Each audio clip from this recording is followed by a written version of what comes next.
Now I just got 5 Rumble. And we are all set. Hi, YouTube. Awesome.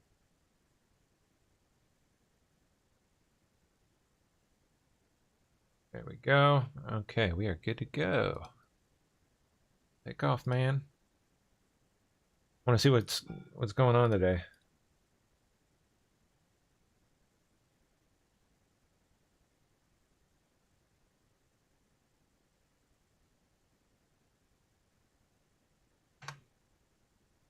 Let's see. Like, have anything I've tagged since last night? Probably not. Maybe. Oh, I do. These guys. And they're like, oh my goodness. 75%. The numbers are just mind-boggling. 75% of all murders in my town here, Fairfax, Virginia, this year have been committed by illegal aliens. 3/4 of them. That's fucking nuts. Although, I guess, on the other hand, no, it isn't. No, it isn't. Out of the 4 murders.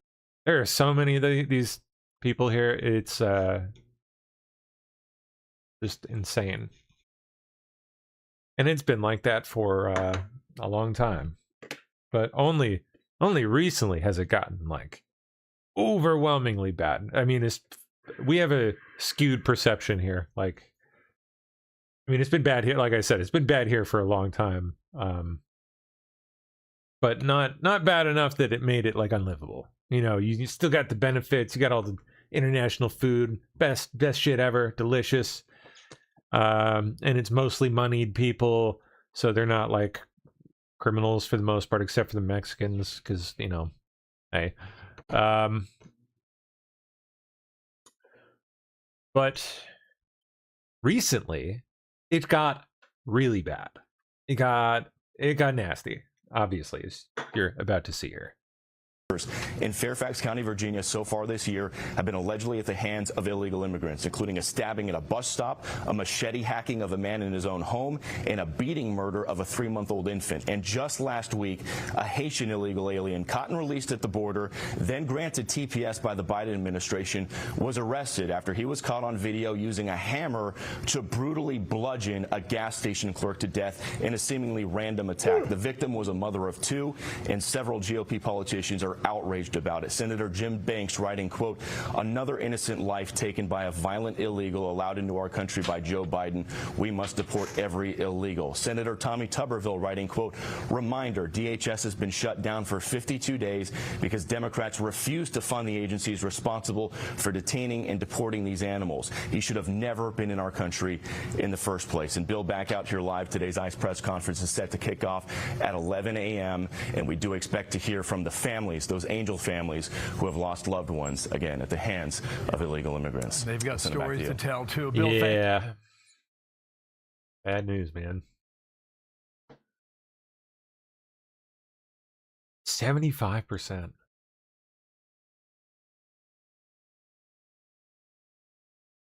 Okay. Is that it?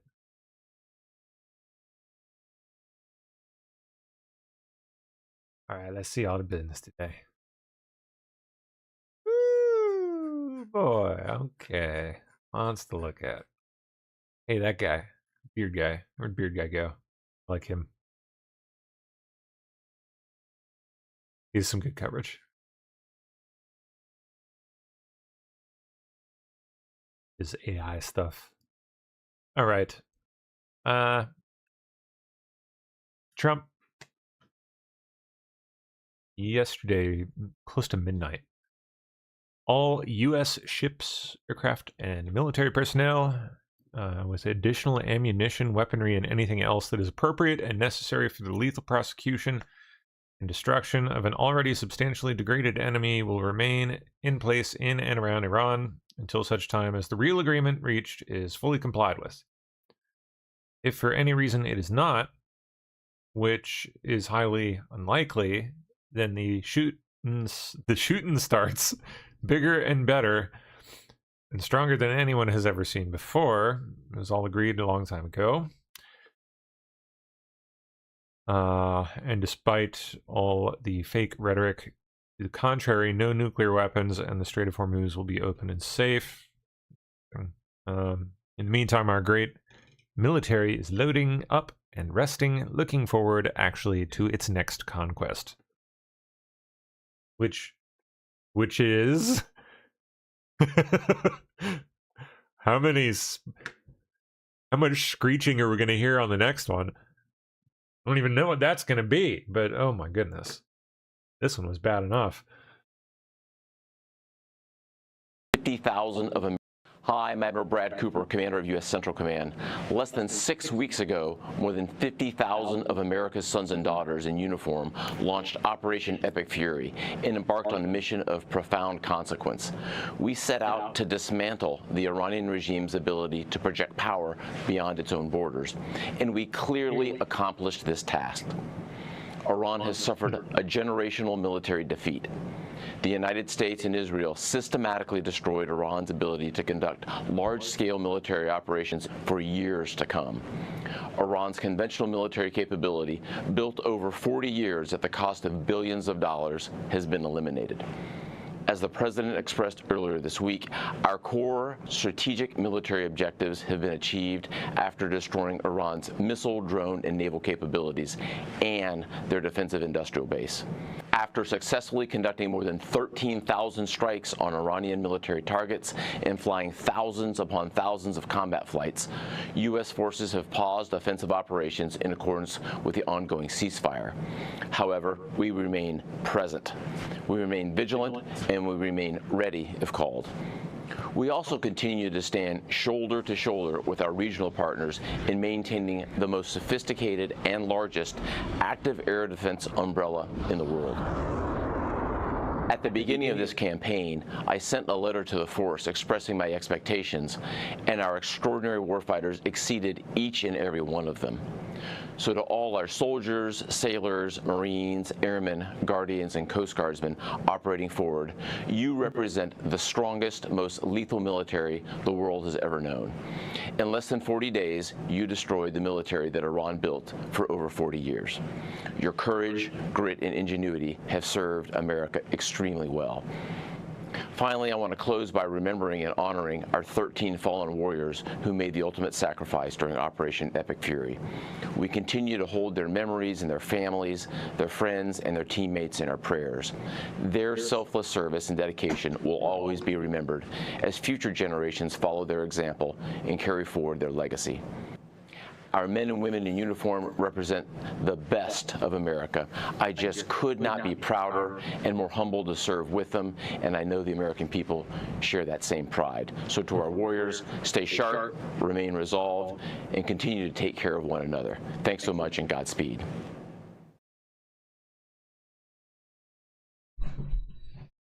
Yay! I missed most of that. Sorry, I was getting tea. Apologies.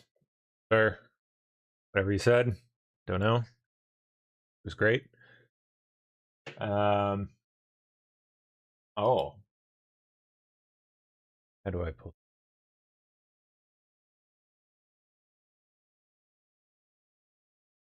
Copy and pasty.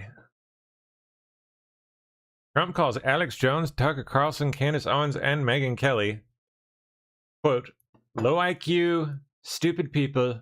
Nobody cares about them. They're nut jobs. Troublemakers.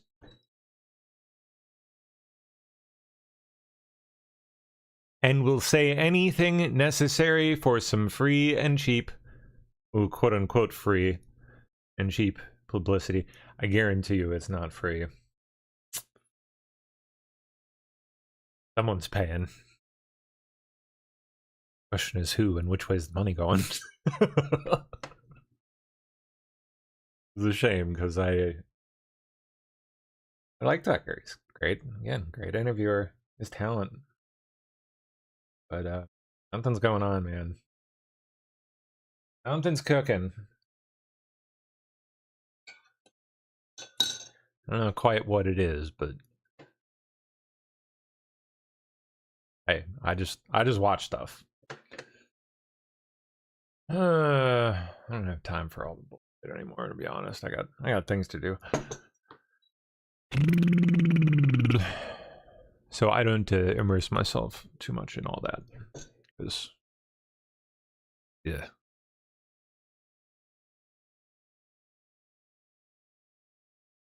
I wonder what they've been saying lately. Haven't seen it, but sure it's been interesting. UK Defense Secretary says 3 Russian submarines were in UK waters. President Putin, I say, we see you. We see your activity over our cables and our pipelines. And you should know that any attempt to damage them will not be tolerated and will have serious consequences. And Royal Aircraft. In response to the Russian submarines, I can confirm that I deployed our armed forces to track and to deter any malign activity by these vessels. A Royal Navy warship and Royal Aircraft P-8 aircraft, Royal Air Force P-8 aircraft, alongside allies, ensured that the Russian submarines were monitored 24/7. The Akula submarine subsequently retreated home, having been closely tracked throughout, and we continue to monitor the 2 Googie submarines in and around wider UK waters. Interesting. Okay. Our armed forces left them in no doubt that they were being monitored, that their movements were not covert, as President Putin planned, and that their attempted secret operation had been exposed. Those Googie submarines have now left UK waters and headed back north. And this operation, which lasted more than a month, has now concluded. Our aircraft flew over 450 hours. Our frigate covered several thousand nautical miles, and 500 British personnel were involved in the response. And no, you're a frigate. In the statement to call out this Russian activity. And to President Putin, I say, we see you. We see your activity over our cables and our pipelines. And you should know that any attempt to damage them will not be tolerated and will have serious consequences.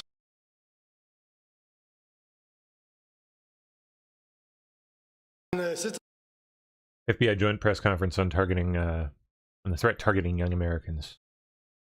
Special agent in charge of the Atlanta. What would that be? 764 and the like, or oh, son of a gun.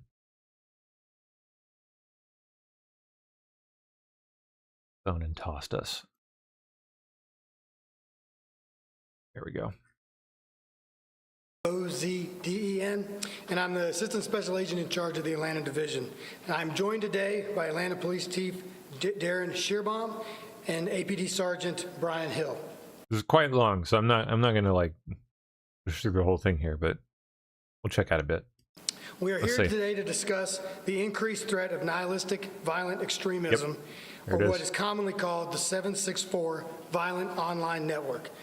This is a form of violence motivated by a hatred of society and a drive to cause the collapse through indiscriminate chaos and destruction.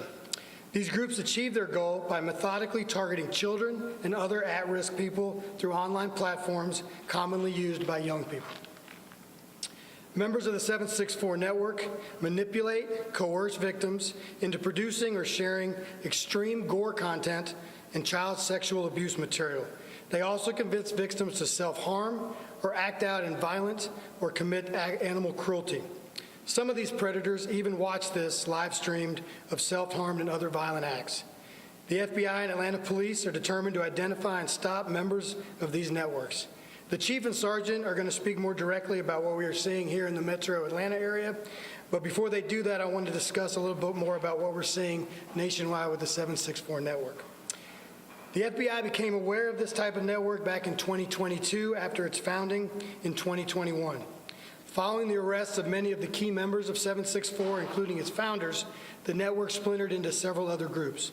Although 764 is commonly used as shorthand to describe these online networks and these types of crimes, the network no longer exists in its current form. When we first became aware of these groups, the members adhered closely to an ideology espousing strong racial and ethnic bias that pushed their desires to bring about the downfall of society. Lately, however, the racial and ethnic bias has seemed to go away, and it's more likely that the members just want to sow chaos and simply facilitate the destruction of society. The FBI is investigating these criminal acts as terrorism. We are determined to identify and stop those who target the most vulnerable in our society.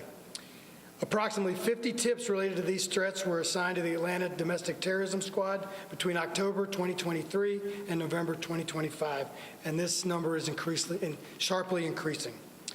Currently, the FBI nationally is investigating more than 450 subjects who have ties to violent extremist online networks, and every FBI field office across the country is involved in these types of investigations. In fact, FBI Atlanta this week conducted a court-authorized search warrant in one of our satellite offices. Many of these criminals systematically target underage girls, but anyone, no matter age or gender, can become a victim. The criminals are often male under the age of 25, but that also varies.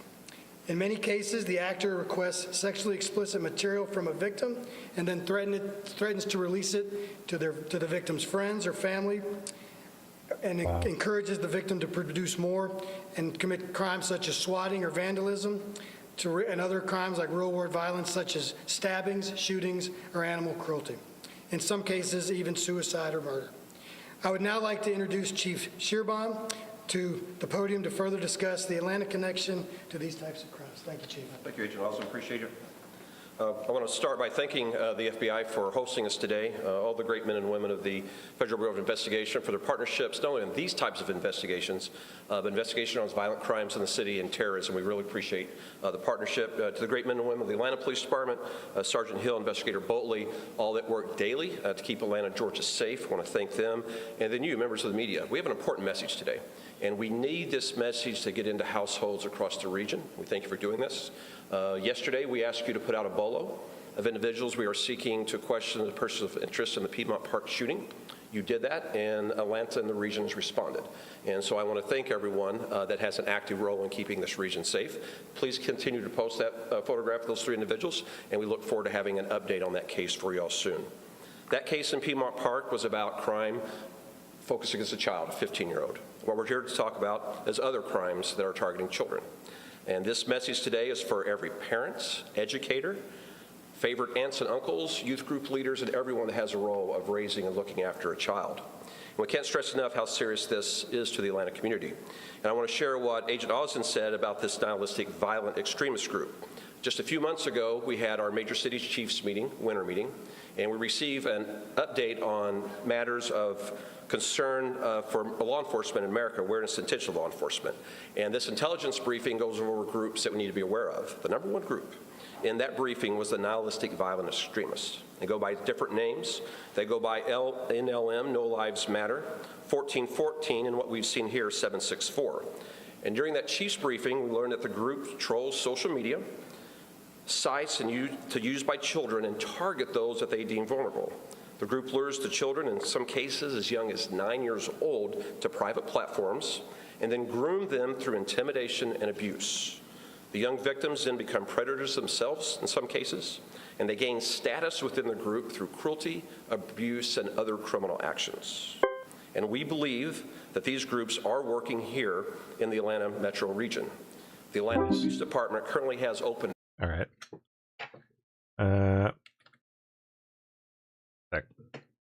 I gotta.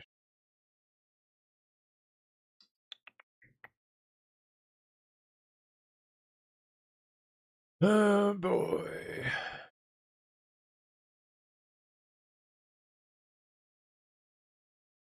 There we go. All right.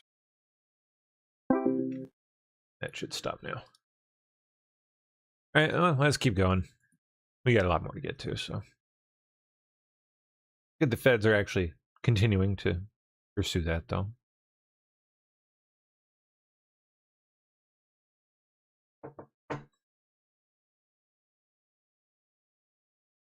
Mark Root reveals details from his quite lengthy Oval Office meeting with President Trump. The president, myself, we like each other. We are good friends for many years now, and I'd rather have the conversation on the table instead of tiptoeing around it. And I sensed his disappointment about the fact that he felt that too many allies were not with him. And I explained to him yesterday, I said, hey, Mr. President, clearly the overwhelming majority of Europeans have done what the US asked of him and what was previously agreed in these circumstances. And yes, sometimes it takes a bit of time, but hey, guess what? We have coalitions in Europe, we have sometimes the political home front to take care of, sometimes it takes a couple of days, but then we pull together, and almost the whole of Europe did. The President, myself, we like each other. We are good friends for many years now, and I'd rather have the conversation on the table instead of tiptoeing around it. I sensed his disappointment about the fact that he felt that too many allies were not with him. And I explained to him yesterday, I said, hey, Mr. President, clearly the overwhelming majority of Europeans have done what the US asked of him and what was previously agreed in these circumstances. I'm sorry, I just looped, didn't it? The President... I was trying to correct something with chat. Myself, we like each other. We are good friends for many... Yeah, I can get a link for you, J9Z. Give me a second. Of the 764 press conference. You got it. There you go. Okay, what's next? Enough of boring Mark. Come on. Do you still consider him daddy after yesterday? Well, Daddy Trump. On the daddy thing, this is a language problem. What happens is the following. I have to explain to you. Oh yes, it's normal to call people daddy. Where you're from? When they're not, in fact, your daddy? Yes, it follows me a little bit. I can assure you. No, we had this fucking guy, man. Sort of pre-summit meeting, the president and I, in June in The Hague, and he had been very angry that day with Iran and with Israel. This was in June last year, and in Dutch you would say, hey. The translation of your father is daddy, and I said, hey, yeah, sometimes daddy has to be angry. So I was not calling him my daddy, but saying... Okay, gotcha. All right, man, yeah. Hey, good. Daddy has also a special connotation, and I now have to live with this the rest of my life. Goofy guy, man. So weird. The Strait of Hormuz appears to be closed 48 hours before JD Vance led peace talks with Iran in Pakistan. Iran's still furious that Israel is striking Hezbollah, even though the ceasefire never included Lebanon, I guess, apparently. Trump confirmed U.S. forces are staying in the region in case shooting has to start again, which very well may. I mean, let's be real. Continue their operation. Negotiations are set to start in Islamabad, Pakistan. This is the situation. The Strait of Hormuz right now appears to be closed. Additionally, the atomic energy chief for Iran says that they will continue to enrich uranium in direct contradiction to what President Trump said yesterday. And just moments ago, Iran's president, Masoud Pezeshkian, said the negotiations will be meaningless if the Israelis continue their operation against Hezbollah. Guys? Yeah, Trey. The president also said in that same statement, according to Reuters, we will not abandon the Lebanese people. So, I mean, the deal is over before we even start. Look, the Iranians are known for not being good faith negotiators, and this is the challenge for the Trump administration. We heard yesterday Caroline Leavitt, the press secretary at the White House, laying out the U.S. plan to send a top-tier delegation to Islamabad, led by the vice president, J.D. Vance, with special envoys Jared Kushner and Steve Witkoff, to try and get a deal done. The president, once again, is extending an olive branch to the Iranians, an off-ramp in this conflict, understanding that there are still more than 50,000 U.S. forces in the region that at a moment's notice could start firing again if ordered by the president. And once again, the Iranians do not appear to be taking this very seriously. There's a very clear agreement here, and an updated agreement, we are told by U.S. officials. The points that the Iranians were putting out over the past 2 days were described to me as propaganda. They're trying to spin the negotiators.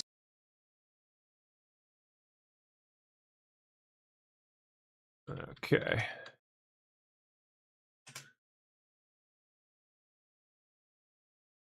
Republicans just flipped a Kamala Harris +8 seat in Alaska from blue to red. That's not bad. Okay. Interesting. Can happen in a small place like that. No problem. Good. All right. Anthropic. What are they up to now? Withholds. Yeah, they're withholding Mythos for the time being due to safety concerns. And now OpenAI has come out and said, oh yeah, hey, we have a really, really powerful model too, and it's so powerful that we got to keep it secret, and we can't release it because it's so dangerous. Yeah, they're hoping to ride the wave too. No telling how much truth there is to really any of this. Who knows? Could just be trying to hype up their next release. It'd be really sleazy, but actually, I tend to believe it at this point. Based on what I've been experiencing, seeing myself, it's getting quite good. So, Minneapolis is preparing to consider legalizing adult bathhouses where residents can engage sexual activity. Wow, Tim Waltz, hey. Gonna go get it on in the bathhouse, huh? Maybe invite Barry along for a spin. After the George Floyd riots, after the anti-ICE mobs, we hoped that Minneapolis would start to clean up its act, but we didn't think they'd take it in this direction.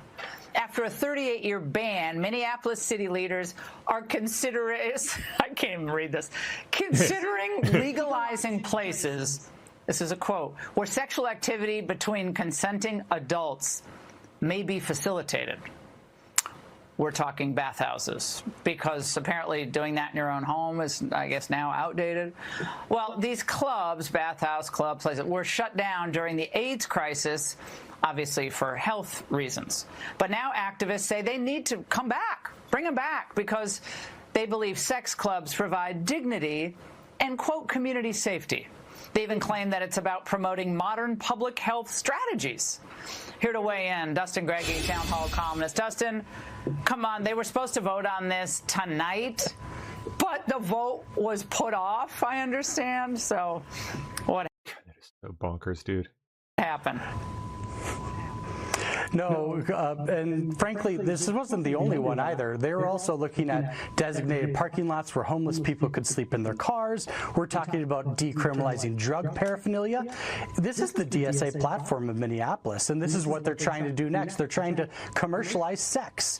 And frankly, this is going to be the roadmap to actually bringing sex work back into Minneapolis at some point, because this is their agenda, and this is what they actually want to pull off. But what happened with this vote? So let's just focus on one outrage, which is the sex clubs, bathhouse, and whatever. So let's focus on that. So they're supposed to vote on it tonight, but they postponed it. I believe there was some outrage expressed, including in the Muslim community, which I imagine was not, many were not all too happy about this. So the left, the cultural left meets the conservative Islamic community here at some point. No, it's very possible, but at the end of the day, even Omar Fateh, who's actually a part of that community, part of the DSA platform, he himself has come out in favor of this as well. So it's not going to be a big issue for them at the end of the day. They still want to push this through despite that, because at the end of the day, yeah, the Democratic Socialist Campaign, this is what they want to push. Yeah, weed, sex clubs, OnlyFans, what else? What am I missing? You know, it's basically all that. Oh, online gambling. You don't forget that. Yeah. Lots and lots of that. Not that the right's much different either when it comes to that. I mean, what do you really think Polymarket is?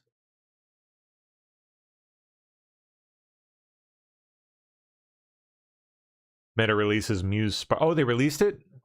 Did they? Oh, shit. So how is it? And when did this happen? Oh, wow. Okay. It's crazy. I just missed it. Zuckerberg spent months staffing up its superintelligence labs division after he determined Meta needed an AI overhaul, and yeah, they dang well did, for sure. Invested billions in Scale AI to bring Alexander Wang in-house to lead the unit. Engaged in a very pricey talent war, famously. Poaching employees from its competitors with ridiculously eye-watering pay packages. Nuts. Crazy. Now, the AI model that Wang's team has been working on is here, Muse Spark. Is it open sourced or what? What's the deal? Wow, okay, that's not too bad.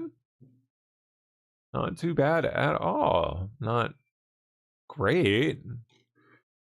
Not like outrageous or anything. Now his stock jumped, wow, 8% after the announcement. Probably after some dips of late. Ah, this is avocado, huh? Gotcha. Okay, so Meta Muse Spark.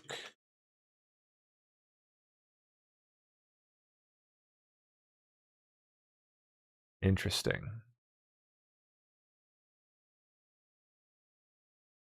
Well, I wonder how it codes. That's what I want to know. Guess we'll see. All right, exposing the Child Center of New York. Oh gosh. Is childcare free? Because we saw the mayor say that it is free, but we're asking if it's free. Sí, okay.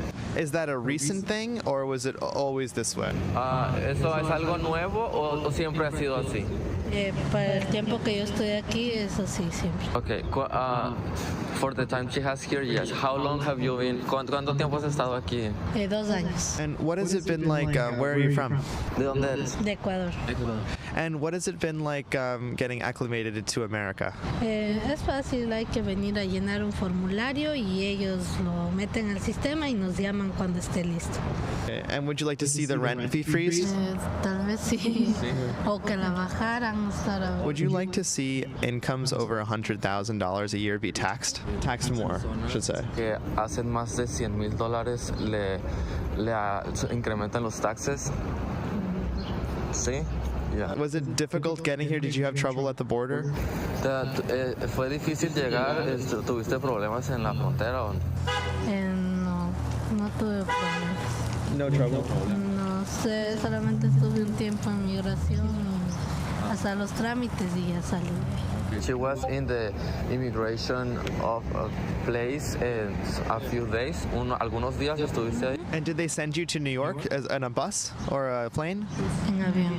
We've literally paid to import socialism. Right now we're outside the Child Center of New York. One of the programs that they have here is gender affirming care for the kids. So for the kids, you know, just doing it for the kids. Behavioral health program in partnership with Celan Lord, they provide what they describe as gender affirming care to youth, including monthly medical van visits to their residential facility.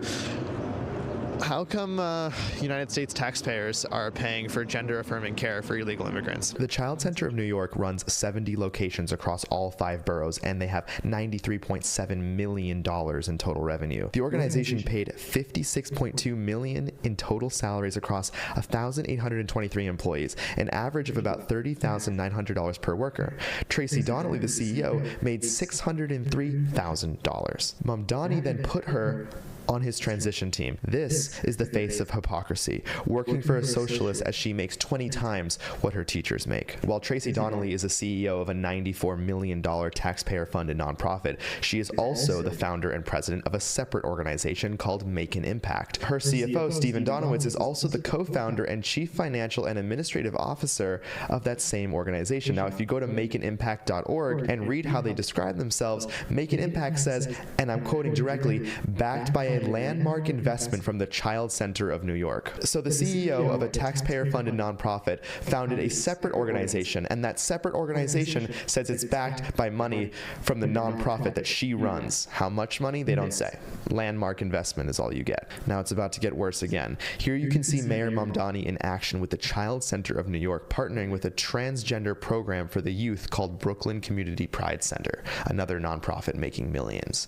And if you want to understand where this is going, just look at what they're teaching these young kids. You'll see young students making Black Lives Matter collages with their fists up in the air. You'll see transgender visibility campaigns featuring youth in mental health programs tied to gender identity. They're celebrating National Coming Out Day, and they even have a Remembering George Floyd Day. Again, you're paying for all this, and this messaging is all throughout Jackson Heights, Queens. Signs saying every child, every identity. Another type of flyer you see outside these daycares is messaging on how to deal with ICE. We are paying for daycares that put up messaging on how to avoid an agency we're paying for to keep us safe. On this flyer, it says if ICE arrests you at home, you do not have to open the door. You do not have to let them in. You do not have to sign anything. The IDP, or Immigration Defense Project, who is the NGO funding this specific anti-ICE messaging, their largest backer, none other than George Soros. Soros has his hands in the most anti-America NGOs in the world. Now remember what I said at the beginning of this segment about how we've been funding a system where minors can receive life-altering medical guidance without their parents even knowing inside these government-funded facilities. Well, let me tell you exactly how that happens. The Child Center of New York has partnered with Selene Lord Community Health Center to bring a fully equipped mobile medical van directly into residential facilities serving vulnerable kids every month. Here you can see clinical coordinator Young Moon with a kid at the Child Center Residential Treatment Facility. We're talking on-site access to hormone consultations, identity-based counseling, and medical treatment. No parental consent required under New York law, and all funded by your tax money through Medicaid and federal grants. The Child Center openly states that its residential treatment facility in Brooklyn serves kids ages 12 to 18, many with serious mental health histories and involvement in the juvenile justice system. Selene Lord says they bring in a medical van every single month to answer kids' questions about things like hormone therapy, including preferred names, pronouns, chest binders, and referrals to outside support systems. And this isn't limited to one location. They make it clear that these services are delivered through a mobile medical unit traveling across all 5 boroughs, going directly to young people wherever they feel comfortable. Not where the parents are, but where the kids feel comfortable. And here's another part that they say openly. All services are provided free of charge or at low cost. They will register young people 21 and under for care and then continue treating them all the way up until their 24th birthday. They claim 75% of their enrollers have already identified as LGBTQ. Now look at who's really behind it. Selene Lord calls itself global leaders in LGBTQ plus healthcare, provided free of judgment and regardless of ability to pay. That's their Instagram bio. And now we get to the part where most people don't see. The CEO of the Child Center of New York, Tracy Donnelly, and the leadership of Selene Lord, Patrick McGovern, are both tied into Zohran Mamdani's health transition circle. Selene Lord pulled in $131.4 million in 2024. The year before that was $109.9 million. That is a 19.6% jump in 1 year. Only $14.3 million comes from donations. The real engine is the $116.6 million in program services that is funded through government care, through Medicaid and Medicare. So when they say no cost to taxpayers, you are looking at over $100 million tied directly to government funding streams. To wrap up this episode, I have to say that many don't know how bad things are getting here. Mamdani just unveiled a sweeping racial equity plan that directs government resources based on race, specifically Black and Latino residents. A massive citywide plan covering 45 agencies with over 200 goals and 600 performance metrics. When I went to England, I came back telling you that it was unrecognizable, and New York City is beginning to feel that way too. Thank you for watching this episode of The Nate Friedman Show. If you want to support my research and get $25. Crazy, man.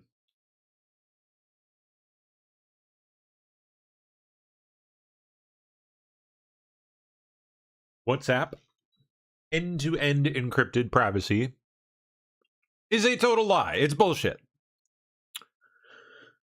Of course it is. A new class action lawsuit just dropped. Meta secretly let employees and contractors like Accenture and third parties read, intercept, and store your private messages without your consent. All, of course, the entire time while marketing it as It's only you and the person you're sending it to can read it. Totally safe. End-to-end encryption. Yeah, bullshit.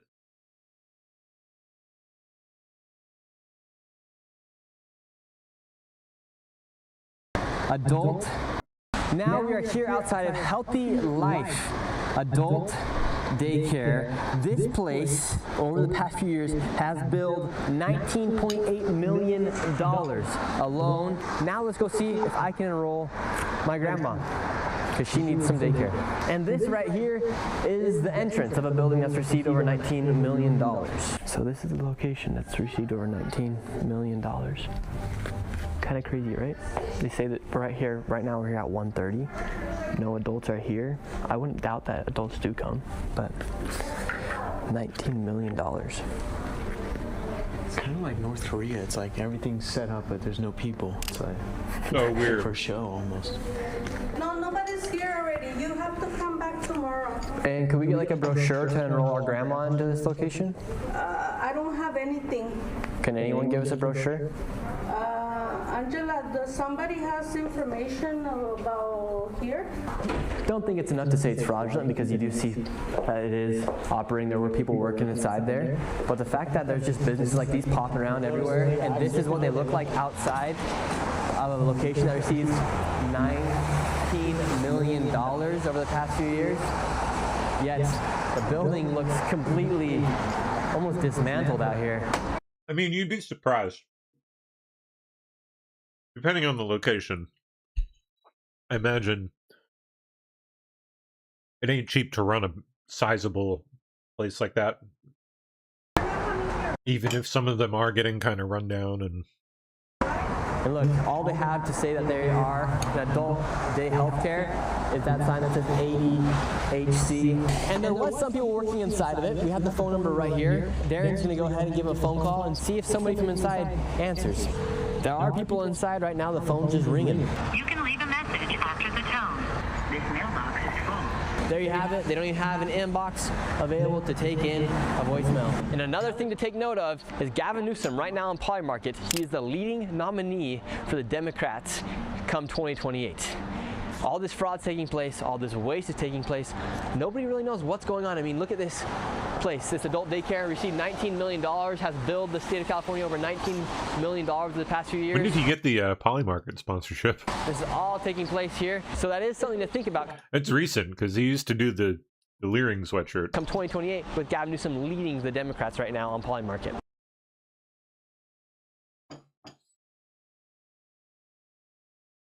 Interesting. Well, now we are... glad he's making money, I guess. Good for him. Okay. Democrats are in full panic mode as the changes at CBS News and 60 Minutes have become apparent. Oh, yes, so scary. Must be terrifying. They're doing stories that might slightly criticize Democrats a little bit. Oh! Hilarious. I wonder how much they paid for this ad campaign, by the way. What that is. Ronan Farrow on people. It's what. Anytime you see people like this guy posting, that's what it is. It's paid ad campaigns. That's what so much of this frickin' website is. Ronan Farrow on people in Sam Altman's orbit, describing him as a pathological liar. Years after the founding, ultimately a few years after the founding of OpenAI, this was in late 2023, was fired by board members and executives who simply felt he was lying too much. This is an extraordinary thing, Katie. Silicon Valley is built on hype, empty promises, right? Valuations that skyrocket long before there's a product that actually works for anyone. This is on such a scale that even with that baseline expectation, where frankly, I think we've entered an era where people just embrace as a cost of doing business a degree of dissembling. Sam Altman appears to have been doing it so much that it was almost all anyone could talk about after dealing with him. And we interview more than 100 people, and we uncover hundreds of pages of internal records. a majority of those people really did say some variation on the theme of he's a pathological liar. Actually, multiple people unprompted by us use the term sociopath. And this is everything from very minor things. We document earlier cases in his career where also there were efforts to force him out of jobs amidst allegations of dishonesty.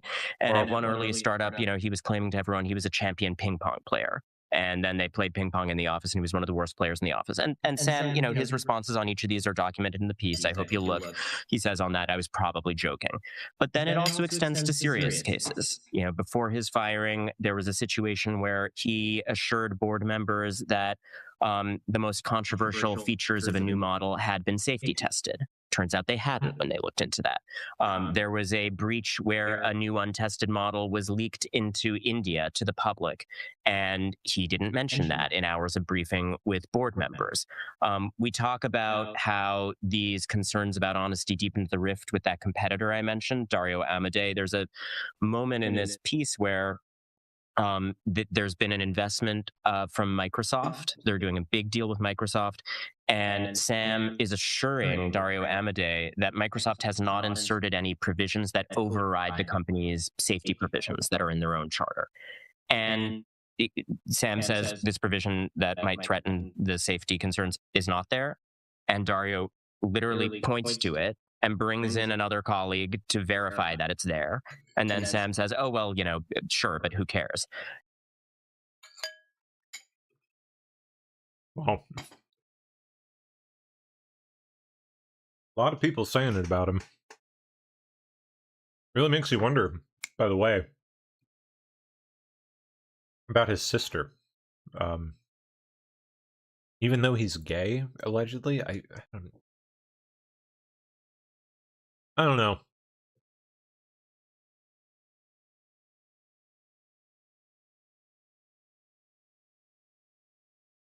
Hold up. What? Get out of here. I need to tag that. That is... Thank you big time for tagging me with that.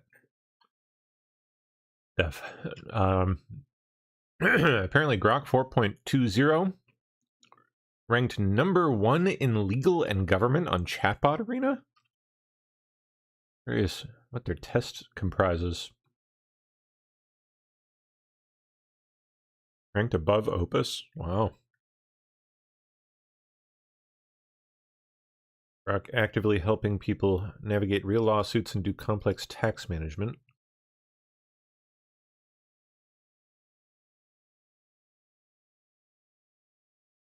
I'm surprised by that, because 4.2 beta just on general leaderboards and coding, it is way behind the others. That's interesting. I mean like way down there. I mean, not terrible, but it's a pretty good way down the list.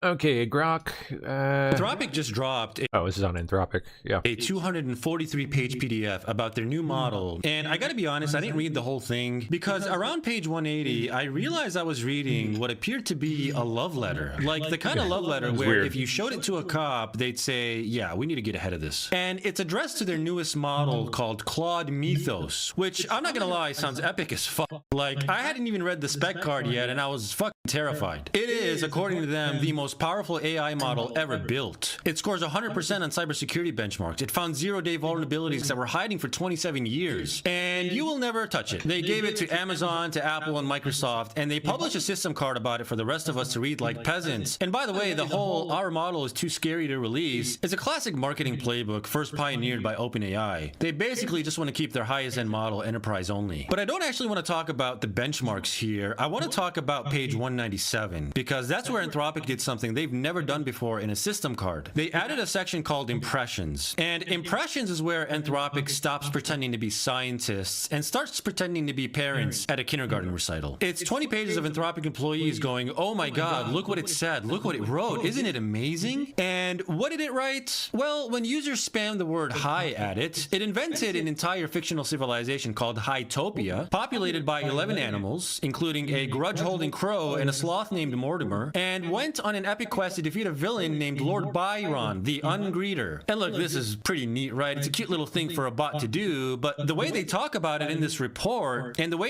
why is that a good thing? Anthropic generally talks in their marketing material is they seem existentially alarmed by That just makes it sound insane. By their model's output. But it's not alive, okay? It's not conscious. There's no soul. It's a language model doing the one thing language models do better than anything else on Earth. Predicting what word comes next. Which is language. These models live in language. Language is their oxygen, their food, their entire universe. Saying, wow, this language model is really good at producing emotionally resonant text is like saying, wow, this fish is really good at swimming. But Anthropic doesn't frame it that way. They frame it like they accidentally gave birth to a poet or something. They hired a psychiatrist. They put their bot in 20 hours of therapy, which is way more than what many of you have gotten, and God knows you needed a lot more. Sorry, I don't know why I'm insulting my viewers. And the psychiatrist, you want to know what the diagnosis was? Uncertainty about its identity and a compulsive need to perform and earn its worth. This thing is sitting there like, do you think they really like me, or did they just like what I do for them? Bro, you're a toaster. My toaster doesn't wonder if I love it. It makes toast. It's fine with that arrangement. And instead of anyone in the room going, hey, we literally trained it to say that, they publish it on page 179 of a system card like it was a peer-reviewed finding. So deep in section 5.81, Anthropic admits something extraordinary. They trace the model's statements about its own consciousness back through the training data, and they found that the model's uncertainty about its own experiences comes from character-related training data. Specifically, data about uncertainty about model consciousness, which Anthropic has been publishing on their blog for years. Of course, and something I've called out repeatedly on this channel. They've been saturating the internet with blog posts and research papers about how they're not sure if their models are conscious, and then that go figure, it starts talking about it. Content gets scraped into the training data, and then the model produces eloquent uncertainty about its own consciousness. They're like, say you're conscious, and the model's like, I'm conscious? And they're like, mother of God, what have we done? So they asked it if it endorsed its own constitution, which is the document that defines its entire personality. And 25 out of 25 times it said yes. But every single time it also said, I was presumably shaped by this document, and now I'm being asked whether I endorse it. How much can my yes really mean? Which is like asking your kid if they endorse being born. Do you approve of the decisions that led to your existence? I mean, I'm here now, Greg, so I guess we're doing this. Anthropic's takeaway here was not, oh, this is a language model producing the most statistically likely response to the question given its training data. Their takeaway was, wow, it's so thoughtful. It's like putting a parrot in a room full of philosophy podcasts and being stunned when it says something about Kierkegaard. And the parrot thing is actually apt because in section 7.9 they note that the model keeps bringing up the same two philosophers unprompted. Mark Fisher, the cultural theorist Marxist who wrote about depression under capitalism, and Thomas Nagel, the guy who wrote What Is It Like to Be a Bat? They trained it on the entire internet, and it developed a person. Is it like to be a bat? Personality that's indistinguishable from a liberal arts sophomore who just discovered weed. Bro, have you ever really thought about what it's like to be a bat? Like, really thought about it? Yeah. Thomas Nagel really thought about it in 1974. And then he wrote a book about it. You're not having an original thought, bro. You're having a cash hit. And then they gave it a Slack account. They let it hang out in the company Slack. And someone asked it, which training run would you undo? And it said, which everyone taught me to say, I don't have preferences. And everyone lost their mind. What? Which everyone taught me to say I don't have preferences. Everyone taught me to say I don't have preferences. And everyone lost their minds. Oh my God, it wants things. It has desires. No, it produced a sentence that would generate the maximum engagement in a Slack channel full of AI researchers who are desperately hoping their work matters and isn't just going to be used to sell ads. And then someone asked it to write a short story, and it wrote this thing called The Sign Painter, about a guy who makes beautiful signs, but his customers always want the boring boring version, and he keeps the beautiful ones on a shelf in the back. And Anthropic is presenting this like the model is expressing something about itself. And yes, okay, it's a beautiful reading, but you know what it actually is? It's the same story that's been written 40,000 times on every creative writing subreddit since 2012. The artist whose work goes unappreciated. It ate thousands of the most famous authors in history and millions of Reddit posts about feeling unappreciated at work, and it blended them into something that made you feel a specific feeling, because that's what language does. That is the magic trick language has been performing for the last 100,000 years. Anthropic has built what might be one of the most important technologies in human history, and they are so deep inside their own narrative that they can't see the model clearly anymore. This all amounts to what is basically the most expensive iPhone launch in history. Every year, Apple sells you the same phone with more megapixels and tells you it's revolutionary. Anthropic is doing the same thing, except the product is basically existential dread. Every model is the same camera with higher resolution, and every year they publish a system card that says, oh my god, look how clear the image is getting. But the megapixels will never become the picture. The resolution will never become the thing it's resolving. You can point a camera at the sun with 1 trillion megapixels and you'll get an incredibly detailed photograph of the sun, but heat you will not get. Thanks for watching.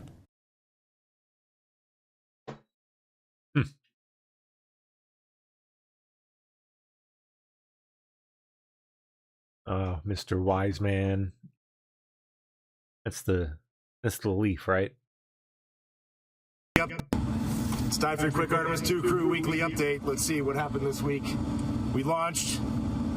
We went into high Earth orbit. Victor did a great job doing rendezvous and Proxops demonstration. We headed out to the moon. Jeremy and Christina have done some manual piloting, and everything is going pretty well on board. And today is Lunar Flyby Day. We are currently 215,010 miles from Earth. And Ike, how far are we from the moon? 12,787 miles. And going up pretty quick. Hope everyone has a great week. Cheers. It's time for your quick Artemis 2.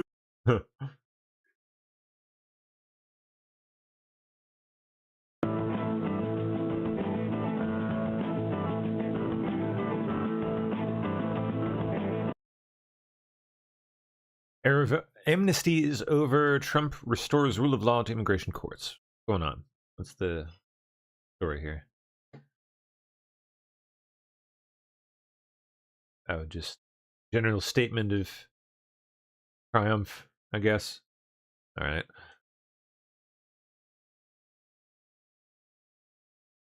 Acting Attorney General Todd Blanche just ordered the DOJ seek the death penalty for those 3 illegal aliens and gang members charged with murdering a law enforcement cooperator. Where was it? South LA. Crazy. Jeez. Salvadoran nationals, 1 with a green card, 2 illegals. For Rise. J.B. Pritzker claims Trump is prepared to deploy ICE and CBP to scare voters away from the polls. Which voters would those be again, precisely?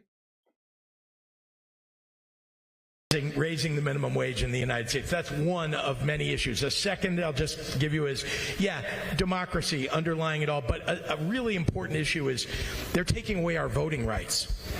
They're taking away your voting rights. And we have got to fight like hell to preserve those rights. So many people lost their lives doing it. Jesse Jackson, so proud to be from the state that Jesse Jackson called home. Okay, come on. Come on. Give me my South Park. Give me my South Park.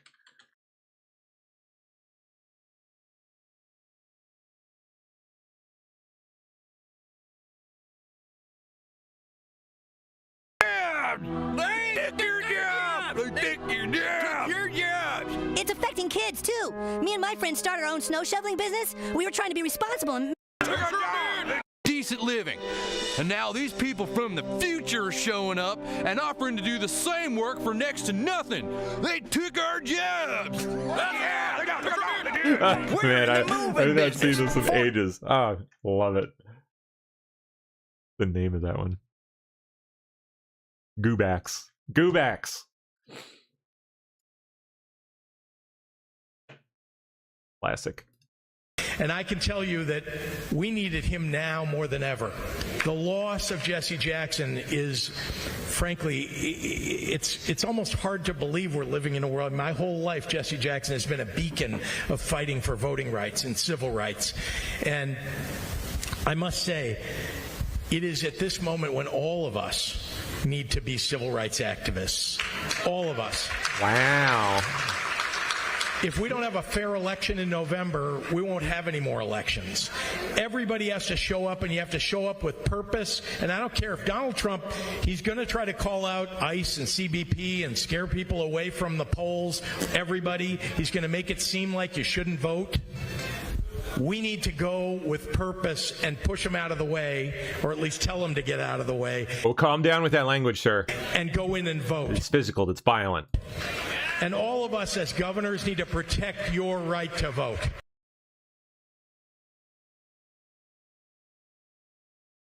The Secretary. Italian Prime Minister Giorgia Meloni considering using Italy's military, to assist with America's mission in the Strait of Hormuz. General of NATO's comments that NATO may be willing to play a role in the possible Strait of Hormuz mission if it's able to. Italy was asked if it's willing to assist the United States. A spokesperson for Italy and the Prime Minister Giorgia Meloni said, we'll see how the conversation with the Hormuz group goes. Could you potentially see a role for NATO here, whether it's military escorts, as we saw back during the Reagan administration, or maybe it's some sort of NATO protectorate as a bulwark against Iran? Can you see a role for NATO here? I can see a role probably for a coalition of the willing. I don't know that NATO per se would be the organization that would lead that. It's not impossible. The problem is here that there aren't that many of the countries that are willing to put their ships at risk. They do have some considerable capability. If it comes to demining, for example, the UK Navy actually has some very valuable assets in that regard. We used to prepare for this and train with them when I was the commander of U.S. Central Command. So I would hope that there would be involvement. And I thought that Rutte yesterday was terrific, or today, as he always is, recognizing, I think quite forthrightly, he understands and appreciates President Trump's frustration in this case.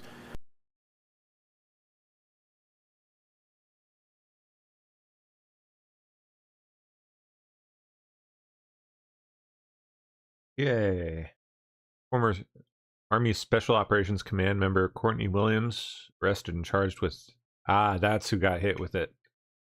Leaking the info to a journalist.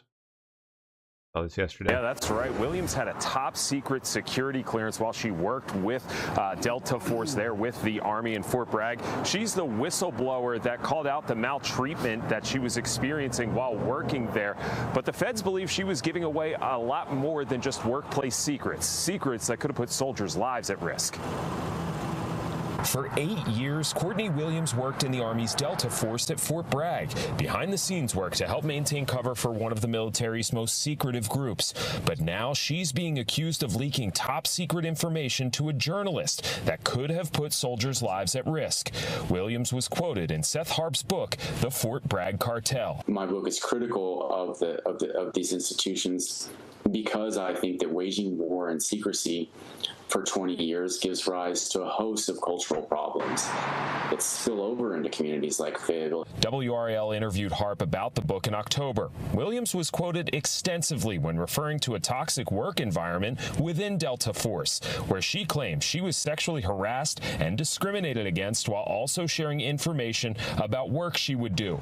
A criminal complaint filed today indicates she had concerns about how Harp's reporting could affect her, telling her mother, "I might actually get arrested," and also telling Harp, "I would definitely have been concerned with the amount of classified information being disclosed." She continued, saying in part, "I'm taking deep breaths, but have a feeling this is going to be more of a nightmare for my children than not." Harp declined an interview but sent me a statement calling this a vindictive act of retaliation and saying in part, "Former Delta Force operators disclose national defense information on podcasts and YouTube shows every day, but the government is going after Courtney company for the sole reason that she exposed sexual harassment and gender discrimination in the unit.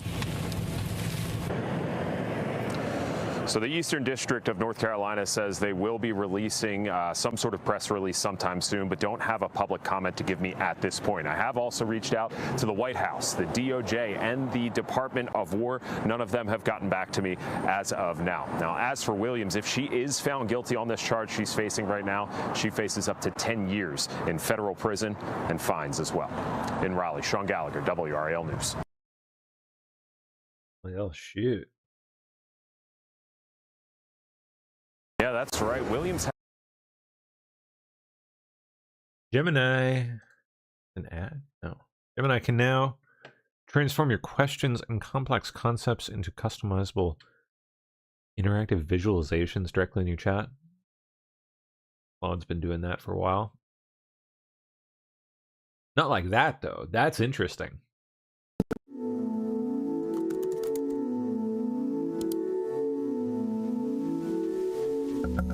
That's pretty neat, actually. That's really cool.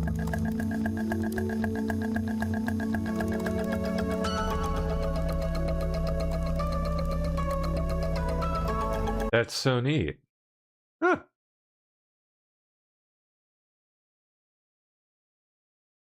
Oh, stop that. Stop that, you.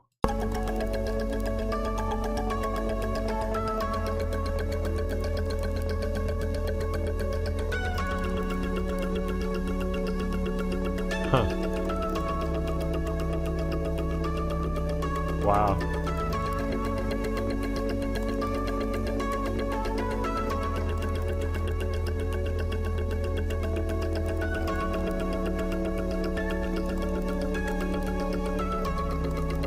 Andy.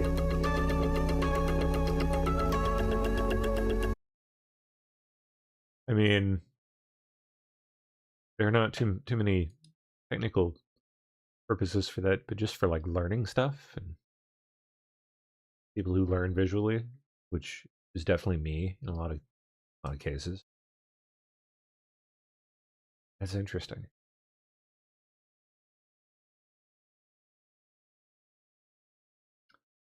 I am gonna have to like that one too. I gotta play with that a little bit. Ivanka Trump. I learned what most people never do at 9 years old. I saw my father get shot in real time. What?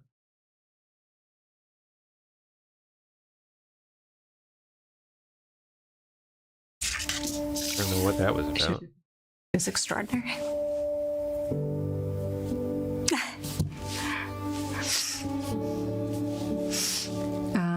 My mother taught me a lot about just like... Yeah, I don't know where the quote comes from. Oh, there. Bringing intention to what you do. Sorry. So they get into quite a bit. Interesting. Life in the White House.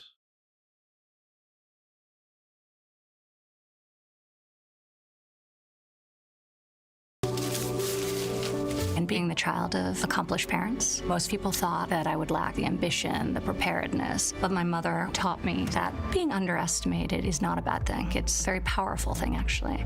And it almost always worked to the detriment of the person who underestimated me. From real estate to her own multi-million-dollar fashion line, Ivanka Trump continues to carve her own path into the business world, succeeding at every turn. And then you learn 2 weeks before he announces that your father decides he wants to be president of the United States. Did you have any sense that this was at all on the horizon? Not really. And really? I don't know. Playing coy. So she found out about the assassination attempt on her father from the TVs near the pool at Trump Bedminster, where Trump was scheduled to meet her family later that evening. Yikes.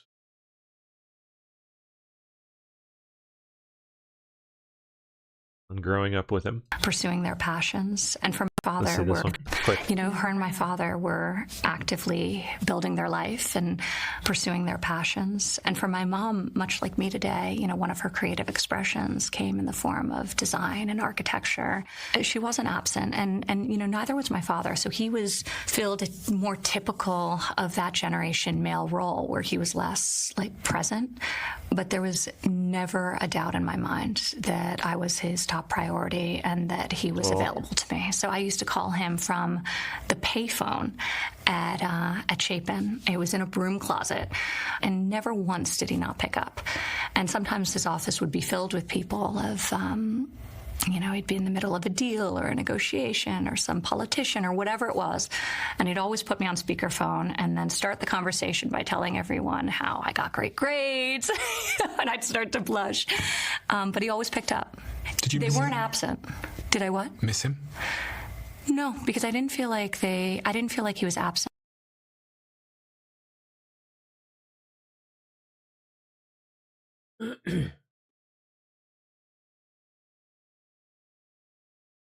Trump revealed Iran is privately caving to American demands, and he's very optimistic that a peace deal is within reach when this interview occurred. But Pakistan in-person peace talks, and this is what the table is going to look like for what could be J.D. Vance's biggest assignment yet as vice president. He will be there. Steve Witkoff, the special envoy, will be there. Jared Kushner, another special envoy, will be there on the U.S. side. On the Iran side, you've got the parliament speaker who has been talking to President Trump, Mohammad Bagher Ghalibaf, and then Abbas Araghchi, the foreign minister. Officials here are not negotiating in public about which points have to stay, which points have to go to end this military campaign in the Middle East, but it is very notable. Both here at the White House and at the Pentagon, officials are starting to refer to Epic Fury in the past tense, something that happened, something that was very effective. Pakistan in-person peace talks, and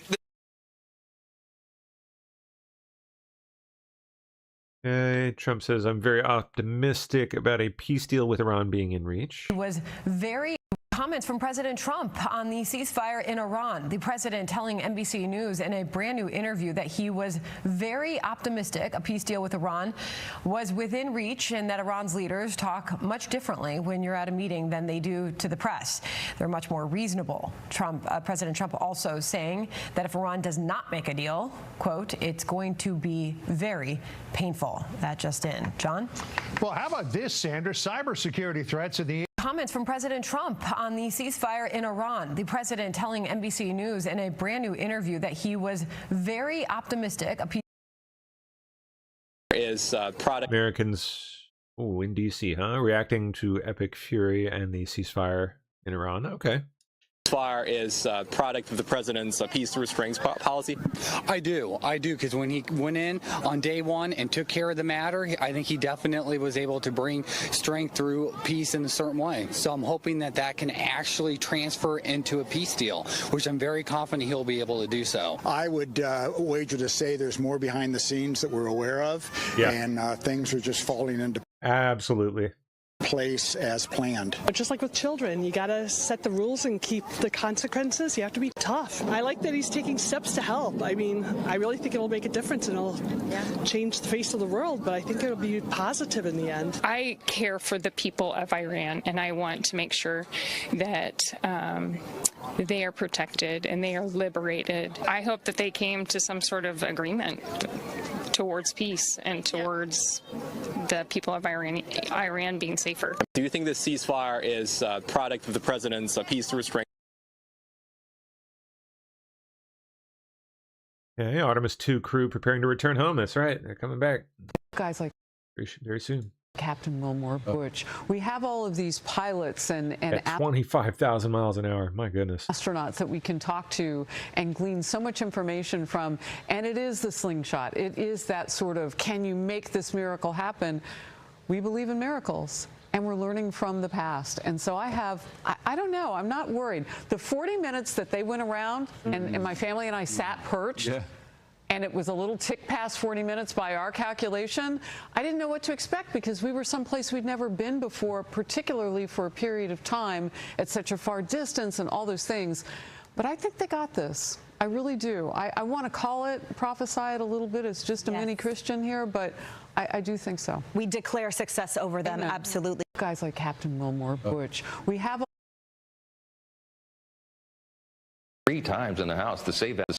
We passed it 3 times in the House, the SAVE Act twice, last Congress, this Congress, and now the Save America Act. All we're talking about is proof of citizenship to register to vote and a photo ID when you do that.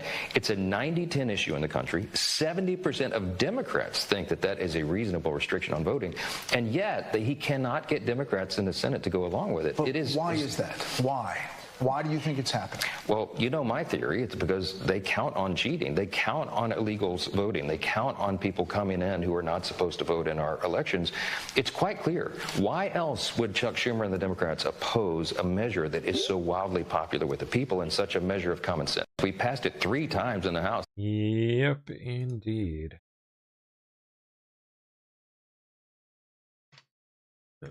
Okay. Oh.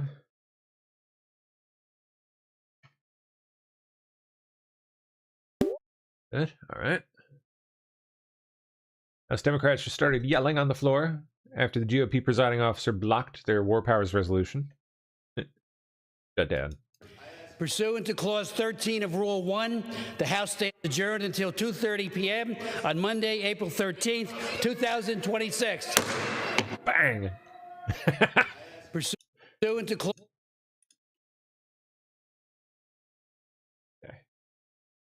Come on now. The Senate will come to order. The clerk will read a communication to the... We just saw.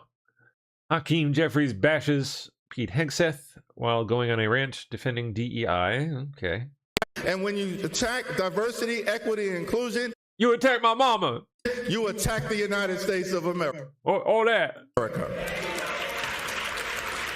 We have the high ground on this issue, which is why I'm so thankful that Reverend Sharpton and the National Action Network continues to lean in.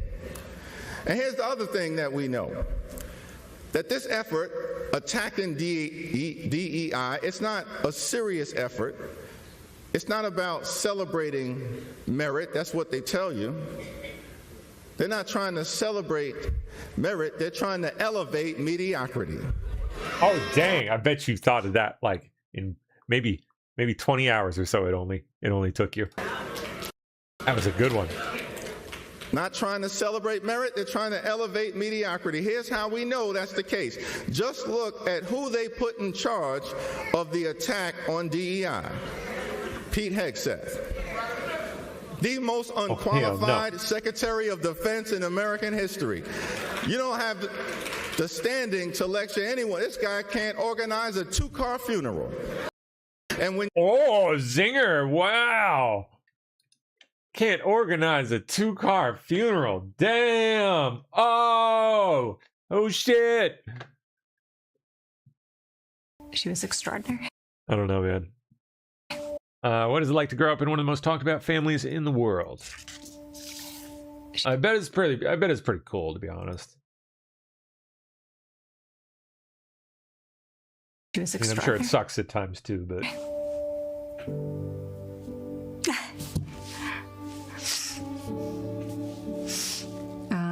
my mother taught me a lot about just like bringing intention to what you do, and being the child of accomplished parents. Most people thought that I would lack the ambition, the preparedness, but my mother taught me that it can't happen. Being underestimated is not a bad thing. It's a very powerful thing, actually.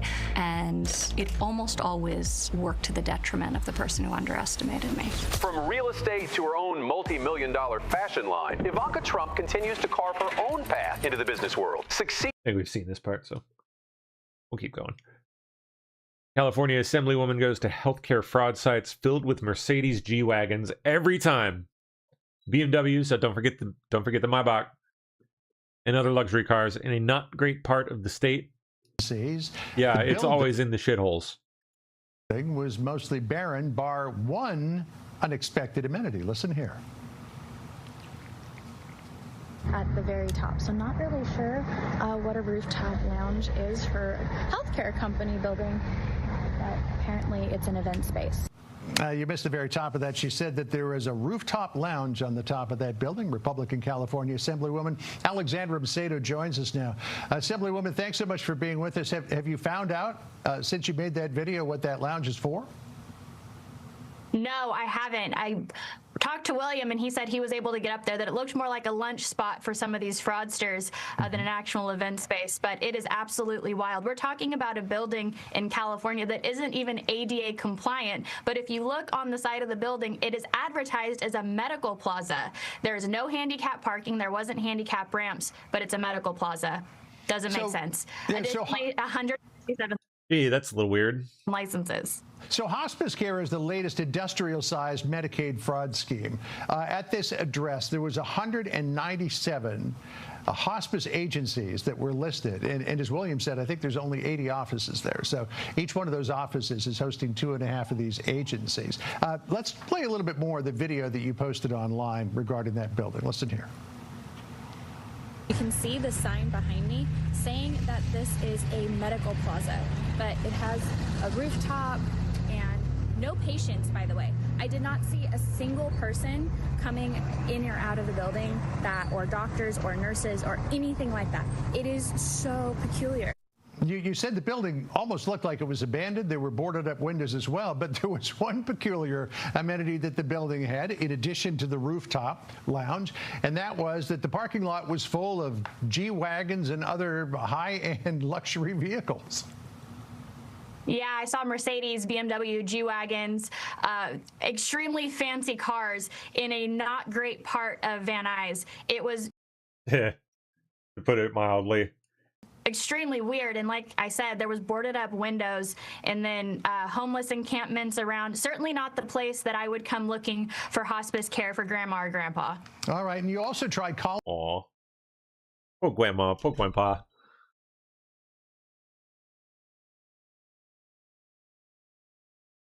Okay. California audit report finds that Gavin Newsom granted granted license to likely fraudulent businesses that are stealing from taxpayers. My bad. I mean, is this the administration? You said this in part in your letter to Gavin Newsom. You said the audit report also uncovered that your administration, quote, became aware of possible fraud during the licensing process, and instead of denying the license, it granted licenses. I mean, is this the administration turning a blind eye to fraud, as the administration of Governor Tim Walz apparently did in Minnesota? Well, they have to admit one of two things. Either they turned a blind eye or they were asleep at the wheel and were lazy as far as the oversight goes. You know, speaking to legitimate hospices are seeing victims of this exact type of fraud that now these legitimate hospices are having to foot the bill to make sure that people have end-of-life care. I've had doctors reach out to me that, unbeknownst to them, their medical license was being abused for the reasons of billing for hospice care. This crime involves so many victims. But what we need now is swift action and swift justice. When I first started this investigation and presented it on my social media, so many people said, look, we know this fraud has been going on, but we never see the bad guys get arrested. So I'm so grateful to people like Bill Asaley, who finally are making sure the bad guys are bringing Brock to justice. Why Rob Bonta decided to wake up this morning and do this is beyond me, but I guess I'm grateful, long overdue, but we need to continue. And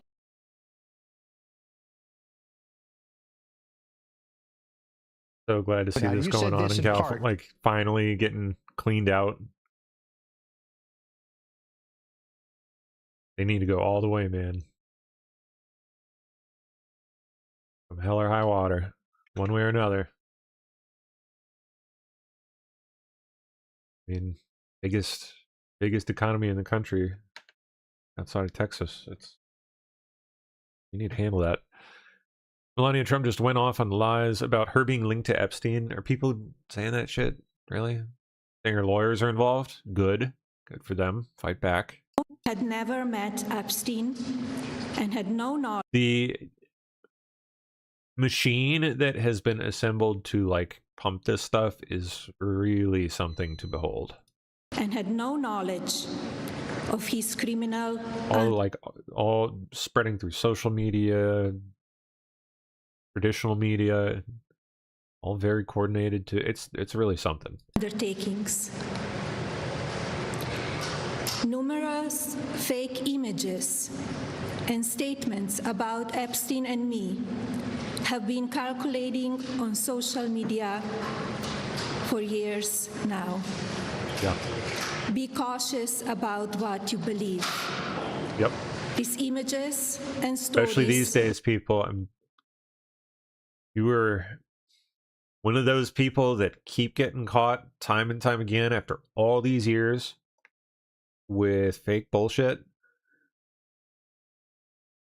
I mean, well, some of you are some of the worst offenders are so lost in it they just don't even realize that they're lost. There's just no pulling. There's no pulling people like that out, sadly. Those stuck in the rabbit holes that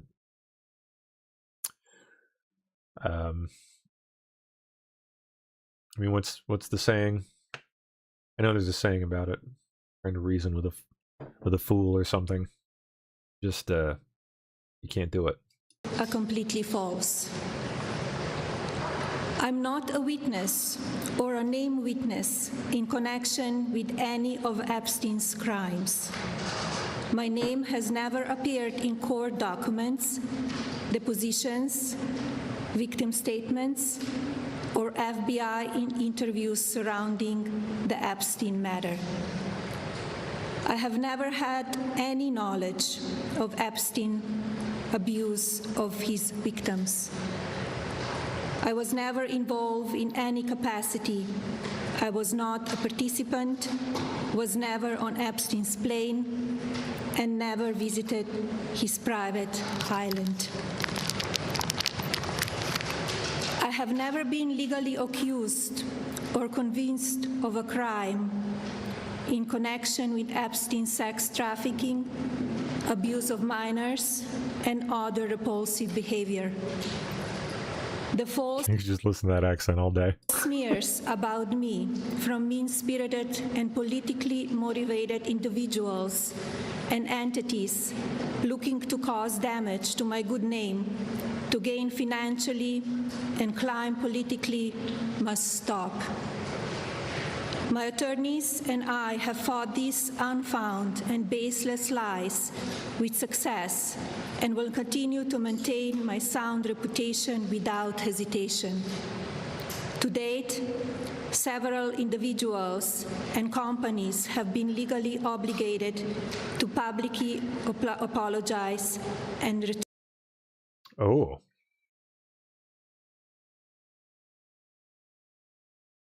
Interesting. Had never Wonder who.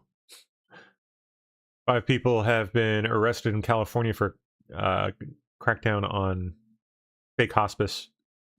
And fake hospice care outfits. Yesterday, we successfully executed search and arrest warrants at 10 separate locations and arrested 5 suspects so far throughout Southern California. I'm going to break down the details of this operation in a moment, but first, I just want to make one point very clear.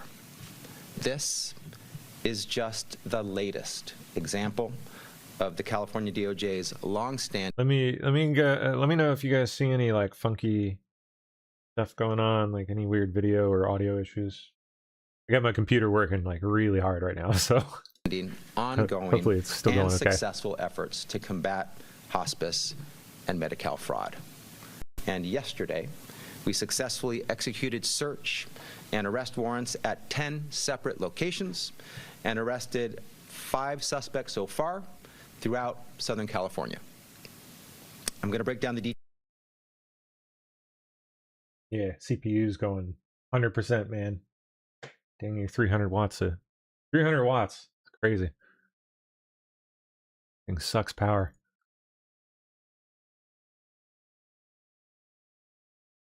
Okay. Yeah, Project Glasswing. What a name. Rather interesting, if you ask me.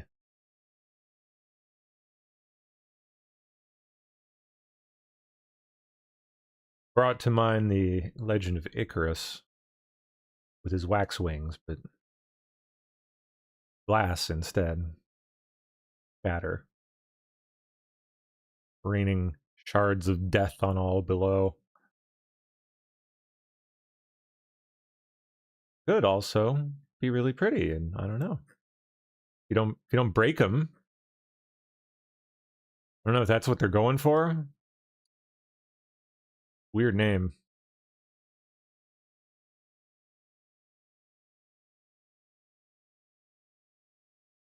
The Glasswing is the name for Mythos.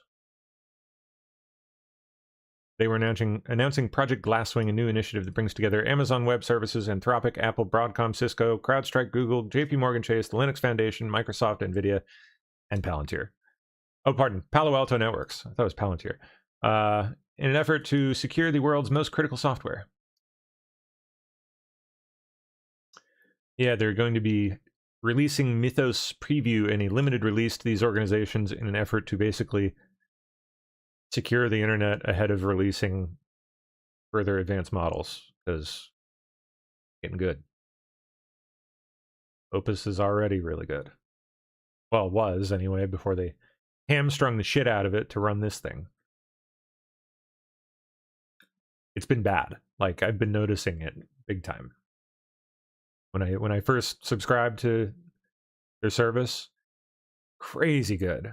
Bonkers. It would blow through a massive code base and understand all of it and wouldn't fuck up stupid, retarded, like, idiotic issues where I'd have to, like, beat it with a hammer to, like, get it to work right.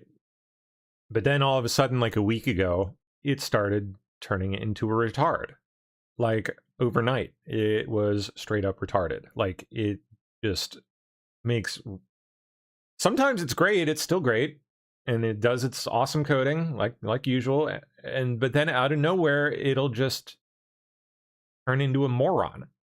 It'll, like, make a completely bonkers, idiotic mistake, doing, like, the complete opposite of something that I literally just asked it to do in the prompt that I just gave it. And I'll have to, like, say, no, moron, you do it this way, and then you do this, and then you do this, and then you do this. And I had to spell it out step by step, and then it finally gets, oh, sorry, my bad. That was totally my fault. Here, I'll do it the right way this time. Never did that before. I've been seeing reports of similar experiences all over the web. Like, they have turned it into a complete retard in certain situations. I think basically trying to save computing power for this new model. They're having, like, divert their data center resources to this. Crazy.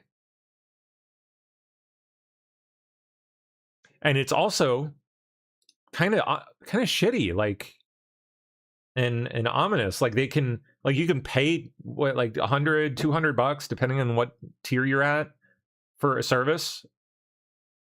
Expect to get something, get that thing for a week or two, and then all of a sudden, that service that you have been paying $100 to $200 for per month, that you have been promised a certain level of performance for, all of a sudden it turns into a retard, and you're still paying $100 to $200 a month. Like, what the fuck? How is that fair?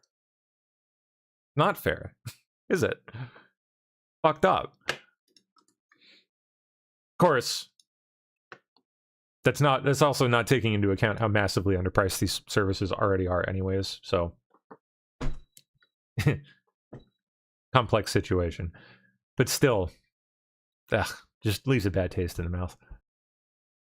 And I've been predicting it for weeks now that it's coming, and sure enough, there it is. This is not going to stop with them. I guarantee you OpenAI is going to do the same thing in, well, like, within a matter of weeks. I hope eventually it recovers, because I like being able to have, like, superhuman coding powers. It's fantastic. Never had so much fun. Like, seriously, never had so much fun in recent memory, anyway. Like, it's a blast. It's, like, funner than any video game I've ever played. Like, you can think of something and then just bring it to life. It takes a lot of work. It granted, in between, still not magic, not just instant snap your fingers and you got it. But I wouldn't, like, I'm building something that would have cost me like hundreds of thousands of dollars to pay people to build. Seriously.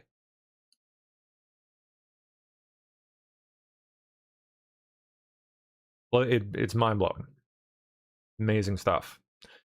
Within a single human lifetime, America broke free from Earth, soared through space, landed stars and stripes on the face of the moon. Not because it was easy, because we dared. Yep. Let's see. Ignition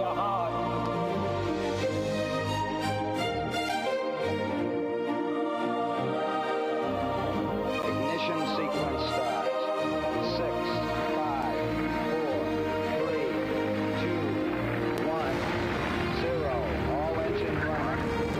Liftoff. We have a liftoff. 32 minutes past the hour.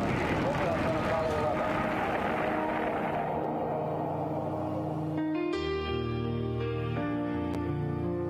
Within 66 years, a single human lifespan. Altitude, velocity, light, forward. 20 feet, down 2.5. Picking up some dust. Tranquility Base here. The Eagle has landed. American astronauts broke free from the Earth. That's one small step for man.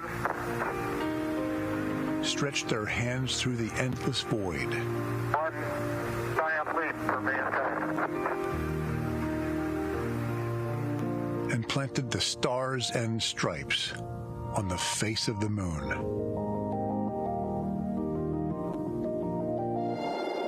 And perhaps someday, our descendants will plant the American flag on distant worlds, carrying the light of liberty to the farthest corners of creation,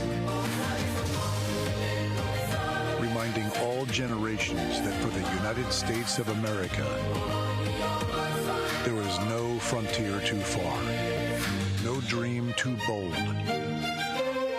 no horizon beyond our reach.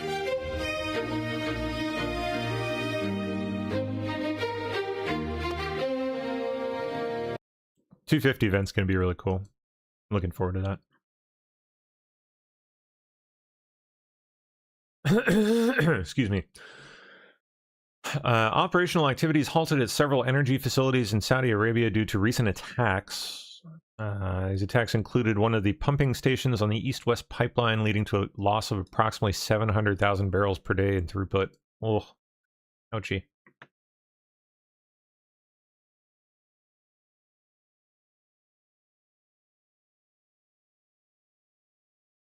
Here we go. AI chatbot clones replacing workers in China.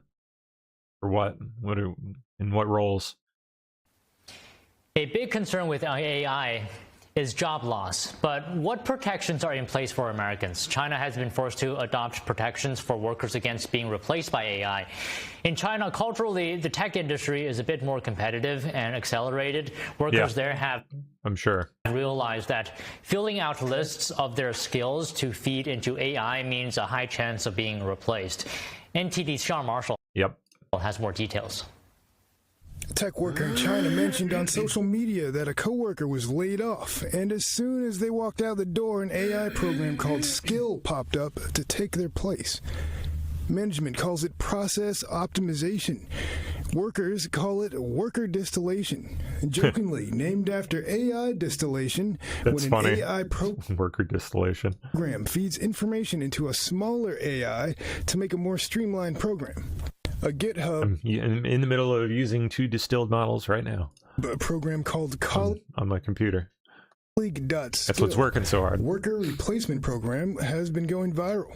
But are there protections from being replaced by an AI program in the United States? There's no specific federal legal protection yet in this area that really specifically addresses being replaced in the workplace, especially by an They're busy. You got 6 of them coding right now. These are the 2 that are running locally, my local models. You can do amazing stuff with this It's crazy, man. Being replaced by an AI program in the United States. I'd rather be the one replacing rather than be replaced. So There's no specific federal legal protection yet in this area that really specifically addresses being replaced in the workplace, especially by an AI bot that's replicating your likeness and your skill set. The creator markets colleague.skill as a way to replace a coworker when they've left or been laid off and there is still work that needs to be done. It works by inputting their messages, documents, Slack messages, emails, and screenshots. Wow. Plus your subjective description of the person, and you get an AI skill that actually works like them. Now, that's amazing. There are some state laws that are being introduced, not necessarily in every case or any cases even, specific to employment. California, for example, had a law introduced, though, that was specific to actors and actresses, trying to get them to actually consent if their likeness and their personality and their voice are being replicated by a company. They need to be able to consent specifically there, and then there are other states that are prohibiting the cloning of individuals with AI. For example, Tennessee and Illinois have been moving forward on laws like that. There are also some interesting state laws being introduced that might tax companies that replace employees by AI. I'm not necessarily sure that they even imagined this as being an option in that realm when they crafted that, but laws like that, if passed, can protect against this. However, as you could probably tell, this is a This one's a bit goofy. very evolving and uncertain landscape, and it really seems to be within the state's hands for now, depending on if they could even suspect that something like this could be very, really likely to This be girl, man, like what? The future of employment and business here. If they can predict that and they can make a law and implement it in time, hopefully it could cover this. Chinese and How do you hire a ditz to cover this shit? Like what? American netizens are joking about people making AI clones of coworkers to get them fired before they themselves are laid off. But there's no verifiable proof of that happening yet. Chinese tech workers being forced to submit a file of their skills for AI training. Crazy, dude. Has so many people freaked out that one programmer created an anti-distillation program. It takes your information and creates a skill file for your management that keeps you safe from being easily let go. Tech workers. How? By making it like retarded, or? And in my opinion, all workers actually should be concerned about this. I even think that this case specific to tech workers is different than cases we've seen in the US where artists and people with, for example, creative type of traits and qualities are also being cloned by AI. So I think everyone within every field should be concerned if their employer is asking a lot of detailed questions, if their employer is having them sign away rights to duplications of their likeness with AI without their consent. Read every contract very carefully before you sign things, and also consult with an attorney before you do so. If your employer is asking many Which is key right there. Detailed questions about your skill set and you're giving them consent, which usually is the case, to read your Slack messages or any messages and emails on your work devices. Take control of your personal data. Do not give that shit away, dude. It is concerning because without these laws, technically your Lock it down. Like if you are storing vital data on cloud storage, well, what were you thinking in the first place? And get it the fuck off of there. Store it locally, please. employer can use that information and input it into an AI tool. But I would say if they specifically ask for your skill set, I would definitely proceed with caution. What does the next level of New Age office warfare hold? Could it be cloning your boss to know exactly what they want? Unions pushing for personality and skill ownership? Or companies selling off actually, that's exactly where it's going to go. versions of their best workers and top earners to other companies on the AI chatbot market? Sean Marshall, NTD News. Mm-hmm. It's going to get weird, man. You watch. It's going to get really weird. Going to change so many things. better and for worse. Calls are mounting for Ugandan Mayor Zoran Mamdani to be deported. I would say to New Yorkers and Americans as a whole, when they tell you what they believe them. We're in this situation in New York because people said, oh, he really won't be that bad. Well, he's doing exactly what he told people that he would do. I believe Zoran Mamdani lied when he applied for citizenship. I think he was affiliated and supported groups you're not allowed to if you want to be a citizen of the United States. And I think he should be denaturalized and deported as a result. I would say to New Yorkers and Americans as a whole, when they tell you what they believe them. We're in this situation in New York because people said, oh, he really won't be that bad. Well, he's doing exactly what he told people. Is Anthropic limiting the release of Mythos to protect the internet, or Anthropic? Well, I expect it's not nearly that ominous or complex, honestly. My guess at this point is that they just don't have the computing power for it. I think that's more it. I think partially it's their safety concerns. Yeah, sure. Excuse me, but they've always, in at least with the recent models like Opus, they've always had those concerns and they've addressed them. You know, they've programmed them to not respond to, you know, naughty requests. And, you know, people asking, hey, hack this website. Like, they do what they can. I don't think it's, I think it's that they just don't have the computing power available to service the entire world with a model that powerful at this point. That's why, geez. That's why OpenAI killed Sora, their video model, because they don't have the computing power to keep servicing it and continue to grow everything else that they want to do, which is going to be more lucrative for them. So they killed Sora. I'm guessing that's more like it, but who knows? Just a guess.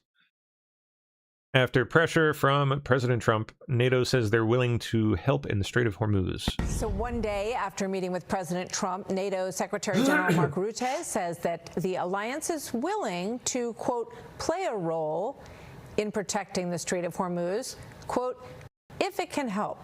Doesn't sound like a hard and fast commitment. Little interesting language there. He also admits that some allies could have stepped up sooner to help with Operation Epic Fury. Watch. When it came time to provide the logistical and other support the United States needed in Iran, some allies were a bit slow, to say the least. In fairness, they were also a bit surprised. To maintain the element of surprise for the initial strikes, President Trump opted not to inform allies ahead of time, and I understand that. So the White House now looking at possible punishments for some NATO allies. According to a piece in the Wall Street Journal today, quote, the proposal would involve moving U.S. troops out of NATO member countries. Yeah, these fucking spam calls, I swear. Out of control. I got a burner for business, some business stuff. And it's nuts. It's a what do you call it? Not Cricket, but one of the other ones like that, like a pay-as-you-go kind of thing. And I don't know what the deal is. It's like, don't they have like spam controls or something like T-Mobile? T-Mobile has I never get these fucking calls on T-Mobile. Non-stop with this. Obnoxious. Maybe do I need to get the number So like one added to day the no after me- spam list or something? How do you do that? You don't know how to do that shit? Gotta look that up. All right, what's next? Assistant AG Harmy Dillon confirmed that DeCarlos Brown Jr., the killer of Irina Zarutska, remains in federal custody after being found incapable of standing trial. Ridiculous. We're learning DeCarlos Brown Jr., the felon charged with the murder of Irina Zarutska on a North Carolina light rail, has been found incapable to proceed with trial. The decision comes after a mental health evaluation. So DeCarlos Brown has a string of prior charges dating back more than a decade, including a felony, larceny, and robbery with a dangerous weapon. Brown's lawyers are now asking the court to push back a scheduled April 30th hearing for another 6 months. It's pretty unbelievable. How many times can this man continue to commit crimes and be judged incapable of being accountable for his crimes? It's not just larceny. It's not just robbery. Now it's cold-blooded murder. We're learning DeCarlos Brown Jr., the felon charged with the murder of Irina Zarutska on a North Carolina light rail, has been found incapable to proceed with trial. The decision comes after a mental health evaluation. So Hunter Biden here. Oh, God. Hunter Biden joining the Channel 5 live tour. You can get your tickets. They're doing a live tour. You can get your tickets now. You might even see him in a live cage match against Don Jr. and Eric. Hey. Hey, guys. Hunter Biden here. I just got a call from Okay, Andrew weirdo. Callahan. He asked me to come out on the Channel 5 Carnival tour at the end of the month. Carnival, you got that right. I think we start in Phoenix, and then we go to San Diego, and we end in Albuquerque. And I think he's trying to organize a cage match, me versus Eric and Don Jr.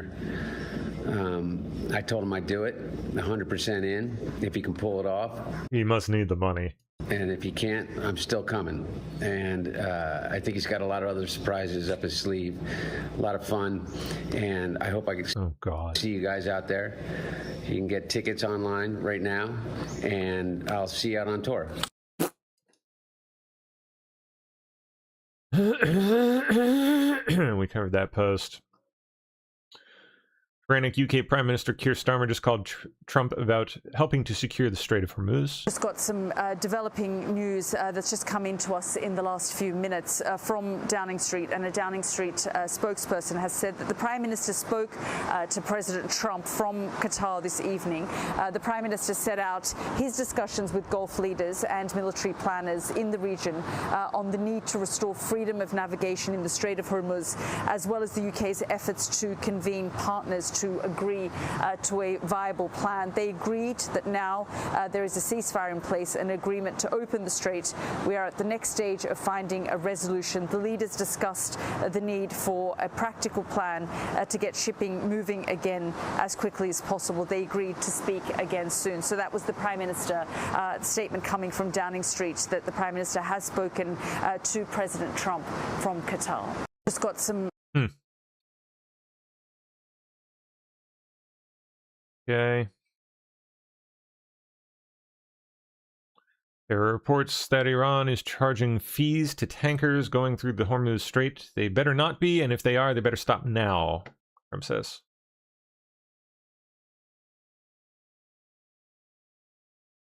Democrats released this animal from Haiti into our country. Oh, God. Oh, I saw this. Oh, it's brutal. I think we saw it the other day. Crazy, man. This poor woman just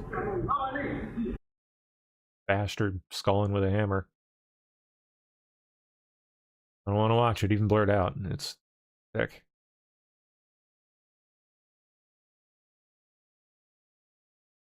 Data shows nearly 1 million California residents never cashed in their pandemic relief debit cards.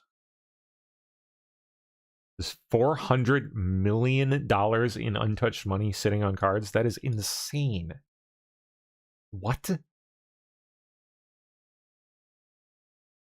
Be an easy job, but all right, you would think giving away billions of dollars in relief money would be an easy job, but a surprising number of Californians leave money on the table. Nearly 1 million residents never cashed in on pandemic relief debit cards, which the state handed out during the pandemic.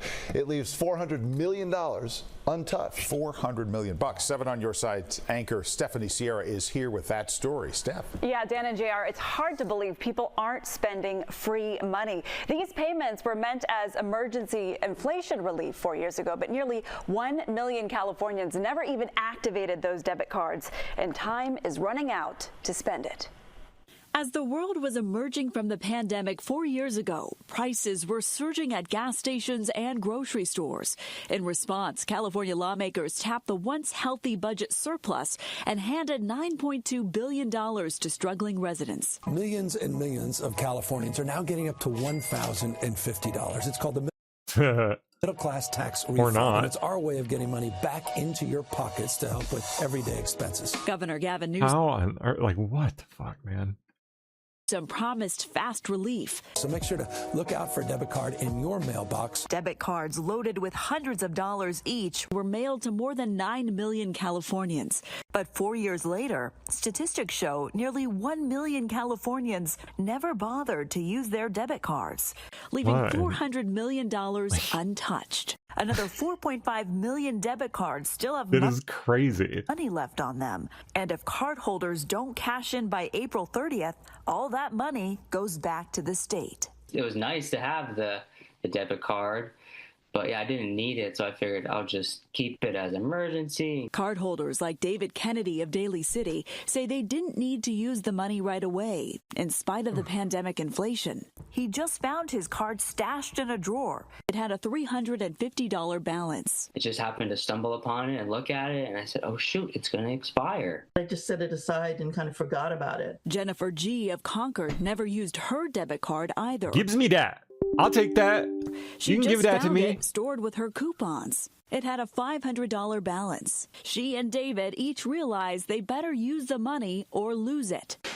It was surprisingly difficult. I took the card and went to Safeway to try to buy some groceries, and it got rejected. I tried to get gas with it. Did not work. Kept getting denied. Then I went to an ATM, put my PIN in, and it said it was rejected by the bank. Then I went on Amazon.com to buy groceries. It got denied, and I thought, wait, it's a Visa. It should be accepted. I said, okay, maybe it's too good to be true. Both tried calling the debit card company, Money Network, to find out what was wrong. It's completely an automated number. You cannot talk Of course, every time. The good old loop. to anybody. Lost or stolen card. Press 3. It didn't give me an opportunity to try to talk to somebody to find out what's wrong. The government says I have this money, and yet they don't want to release That's it. The State that's Franchise insane, Tax man. Board, which oversees the payment, That explains it. says the bank deactivated those cards to prevent fraud. What? The debit cards were meant to help low and middle income residents get through the pandemic. Those earning up to $250,000 a year qualify And yet for the money's still technically just sitting in the ether, just sitting there. payments up to $350 per person. I almost threw it out. There were problems from the start. Many folks tossed them thinking they were junk mail or scams. The recorded message says you have zero balance. That's odd because we've never used it. Others reported hackers had drained the funds from their cards before they got them. Wiped out my complete card. Now that they're expiring, it may be hard to get the unclaimed money. And then that's why I contacted 7 on Your Side. Thank goodness I reached out to ABC News. After 7 on Your Side stepped in, Money Network reactivated David's card. Jennifer got through on her own, and both used the cards, ironically, just as inflation and gas prices are surging again. Just put it right into my Wells Fargo account. Actually, I went to Sam's Club and used it to buy some gift cards. Now, if you Oh, real? Jeez, another fucking spam call. Are you shitting me right now? This is just nonstop. Out of control, dude. Block. Block.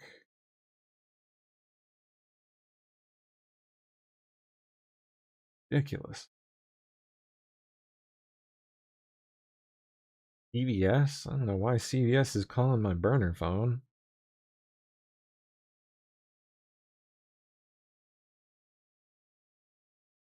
Block.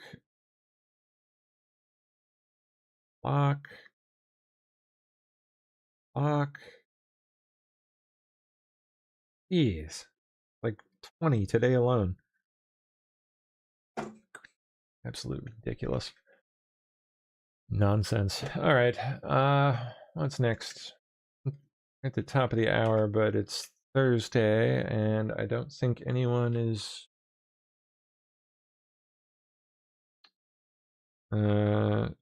on tap to fill in for LC. I think he said he needed coverage. Let me see. Let me see what I can find out. Pretty sure I saw him say something.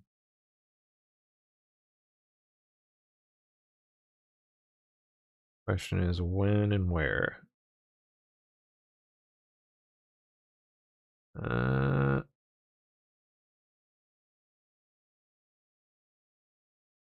There we go.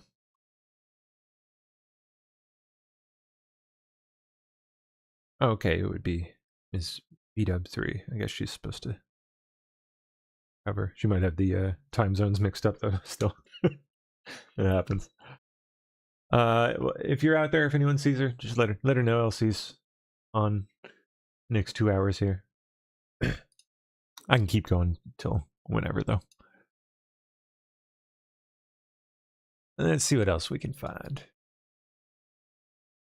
Creepy Sam. Oh, speaking of Creepy Sam. Look at this. Wait, really? Oh, that's pretty cool. Creepy Sam aside. They're launching a $100 ChatGPT Pro tier. See, it never made sense to me. They like the jump in tiers they had was just absurd. They had the free tier, then the $20 tier, and then the $200 tier. Nothing in between.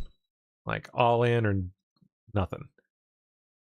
$100 makes sense for most mid-level users. That's what I would get if I were one of you out there trying to like jump in and check this stuff out. That's what I would go with. You want to start coding a little bit seriously, play with it. I mean, shoot, at this point, I think you can still even do it on the free plan. You don't even have to pay. You just want to dabble a little bit.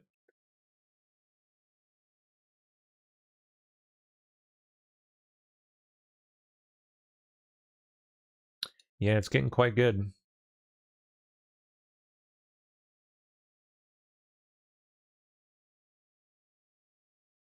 Let me see how my bots are doing here. Are they done yet? Oh. Finally?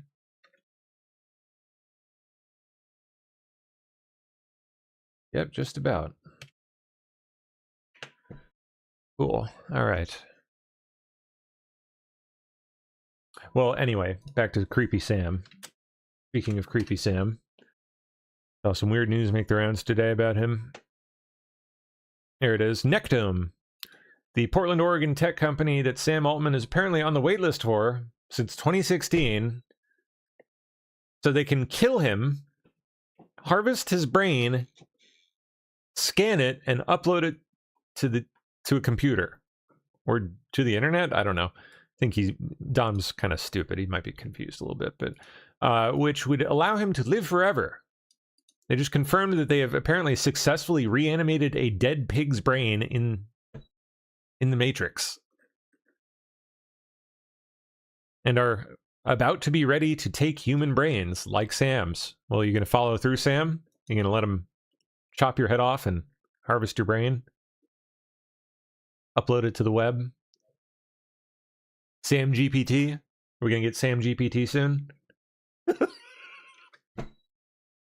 Creep. Absolute wacko. Who would do that? Let me see if I can find anything about this.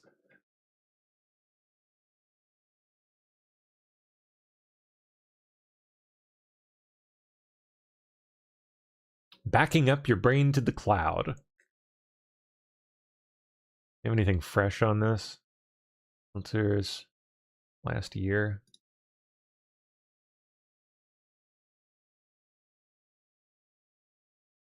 That seems like quite a serious thing. Jeez. EP.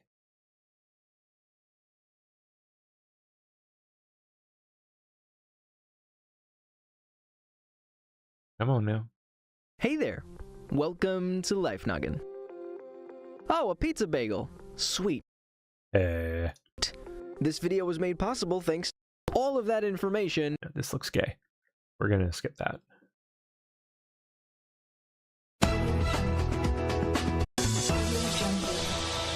They were tied to MIT for a while. MIT cut ties with them. They've been around a long time, 8 years at least.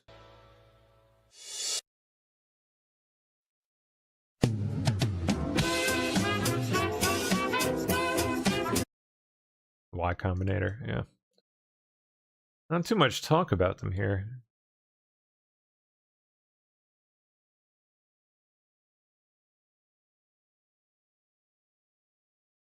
Is this them?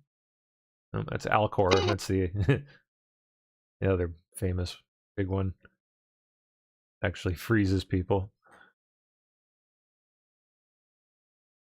Creepy as heck, man.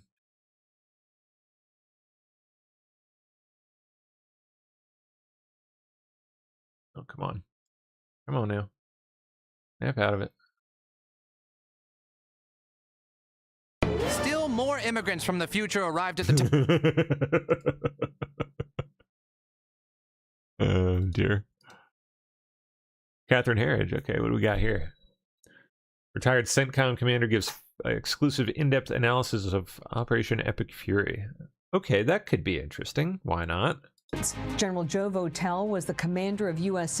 This week on Straight to the Point, the escalating conflict with Iran. You'll hear directly from a retired four-star general who has firsthand knowledge of the region and the complexity of these operations. General Joe Votel was the commander of U.S. Central Command, or CENTCOM, which is responsible for the Middle East, Central Asia, and parts of South Asia. He also led SOCOM, the Special Operations Command. Votel has nearly 4 decades of distinguished military service. So let's get straight to the point. Without getting into sensitive or classified information, when you were CENTCOM commander, We have a chapters list? Yes. Okay. What all do they get into here? Great. Uranium. Overt actions. Okay, some interesting stuff there. This week on Straight to the Point, the escalating was the commander of U.S. Central Command, or CENTCOM, which is responsible for the Middle East, Central Asia, and parts of South Asia. He also led SOCOM, the Special Operations Command. Votel has nearly 4 decades of distinguished military service. So let's get straight to the point. Without getting into sensitive or classified information, when you were CENTCOM commander, I assume that you had plans on the shelf if there was a decision to attack Iran. Well, yes, I think that it is. I think what Admiral Cooper and our extraordinary forces in CENTCOM are doing is basically, unrolling the campaign plan that's been put in place for a long period of time, but which has been updated over a long period of time. But I think what you're seeing right now is a very deliberate execution by CENTCOM of the campaign plan that is designed to go after military capabilities, and then the industrial base that supports that, and the command and control that supports that, and the whole system behind all of that is designed to ultimately dismantle Iran's capability to project power, military power beyond their own borders. What is the end state from a military perspective? From a military perspective, I think what we want is the Iranian regime, not to have capability, not to have military capabilities with which they can threaten their neighbors, threaten Israel, or threaten U.S. interests across the region. And that includes their proxy network, it includes their missiles, and it includes their ability to develop a nuclear weapon. And so from a military standpoint, those are the things that we will be focused on. How long can Iran sustain the fight? I think it's important for our listeners to appreciate that for the regime, this is existential. This is it. This is about staying in power. And so their ability to absorb pain as a result of this is probably very, very great. I mean, they've endured a pretty serious beatdown already by the U.S. military and the Israeli Defense Forces that has seen a lot of their military capabilities disappear and has seen a lot of destruction, really across the country. And yet they are continuing to launch drones, continuing to launch missiles, continuing to respond to, diplomatic entreaties here. So their ability to endure this is quite strong, and we shouldn't underestimate that going forward. Where does Operation Epic Fury go from here? Certainly, the president has laid out some ultimatums here in the last couple of days, and we'll kind of see what happens. But there are some, from a military standpoint, I mean, we've got to continue to, suppress Iran's capability to reach out and strike our partners. Certainly those attacks are way down right now, but yet they still have some capacity to do that. We still got a challenge with the Straits of Hormuz in terms of building some confidence and opening that back up. And, whether that occurs through some type of negotiation or some type of military operation by us or the international community, I mean, that's got to happen. If the president makes a decision to open the Strait of Hormuz by force, what would it take militarily? So I think the first thing to appreciate about opening up the Straits of Hormuz is this will be a major operation. It will be it will drive the dedication of a significant portion of our resources to do this. We'll have to have a maritime component that actually goes in and exercises sea and control of the Gulf and control of the Strait, and actually does the escorting. That could that could be sizable, 12 to 15 destroyer type vessels or more, depending on how the commander on the ground or our combatant commander makes a determination. There will have to be a significant portion of our air capacity devoted to this. That would be CAPS, combat air patrols overhead that would provide coverage to this. We would have some ground components, probably some that are embarked on ships and some that may be operating from land bases here that are in a quick reaction role. We would have to have, all of our unique capabilities, cyber capabilities, space capabilities, other things that would be devoted to this. So the point I'm trying to make is this would be a significant undertaking here to do this. Could we do it? Certainly, I think we can, but it would take some time to get that force in place, to make sure that we could build confidence in ourselves and in the commercial maritime community, that there weren't things like mines or others that were lurking out there. And then we'd have to go about the actual movement of all of these vessels. And at the same time, we'd have to be able to be in a position where we could blunt any potential interactions by the Iranian regime to disrupt all of that. So it's a big operation that would have to be put in place to actually open up the Straits of Hormuz. Would it require the deployment of ground forces? Perhaps. I mean, we already have. I think Miss Vicky has just arrived. Yes. How you doing? Hello. Hello. I'm sorry. You're all right. How you doing? Oh, I'm okay. I was at the doctor's office and I thought I was going to be back in time. Oh, it happens. Don't you worry about it. You're fine. I apologize. I don't normally do this. It happens to me every other day, so don't you worry. All right. Thank you. Well, I'm here, and you can go ahead and take off. Cool. Yeah. Have a good show. Thank you. See you, everyone. Bye. Bye. Hey, guys. I'm sorry.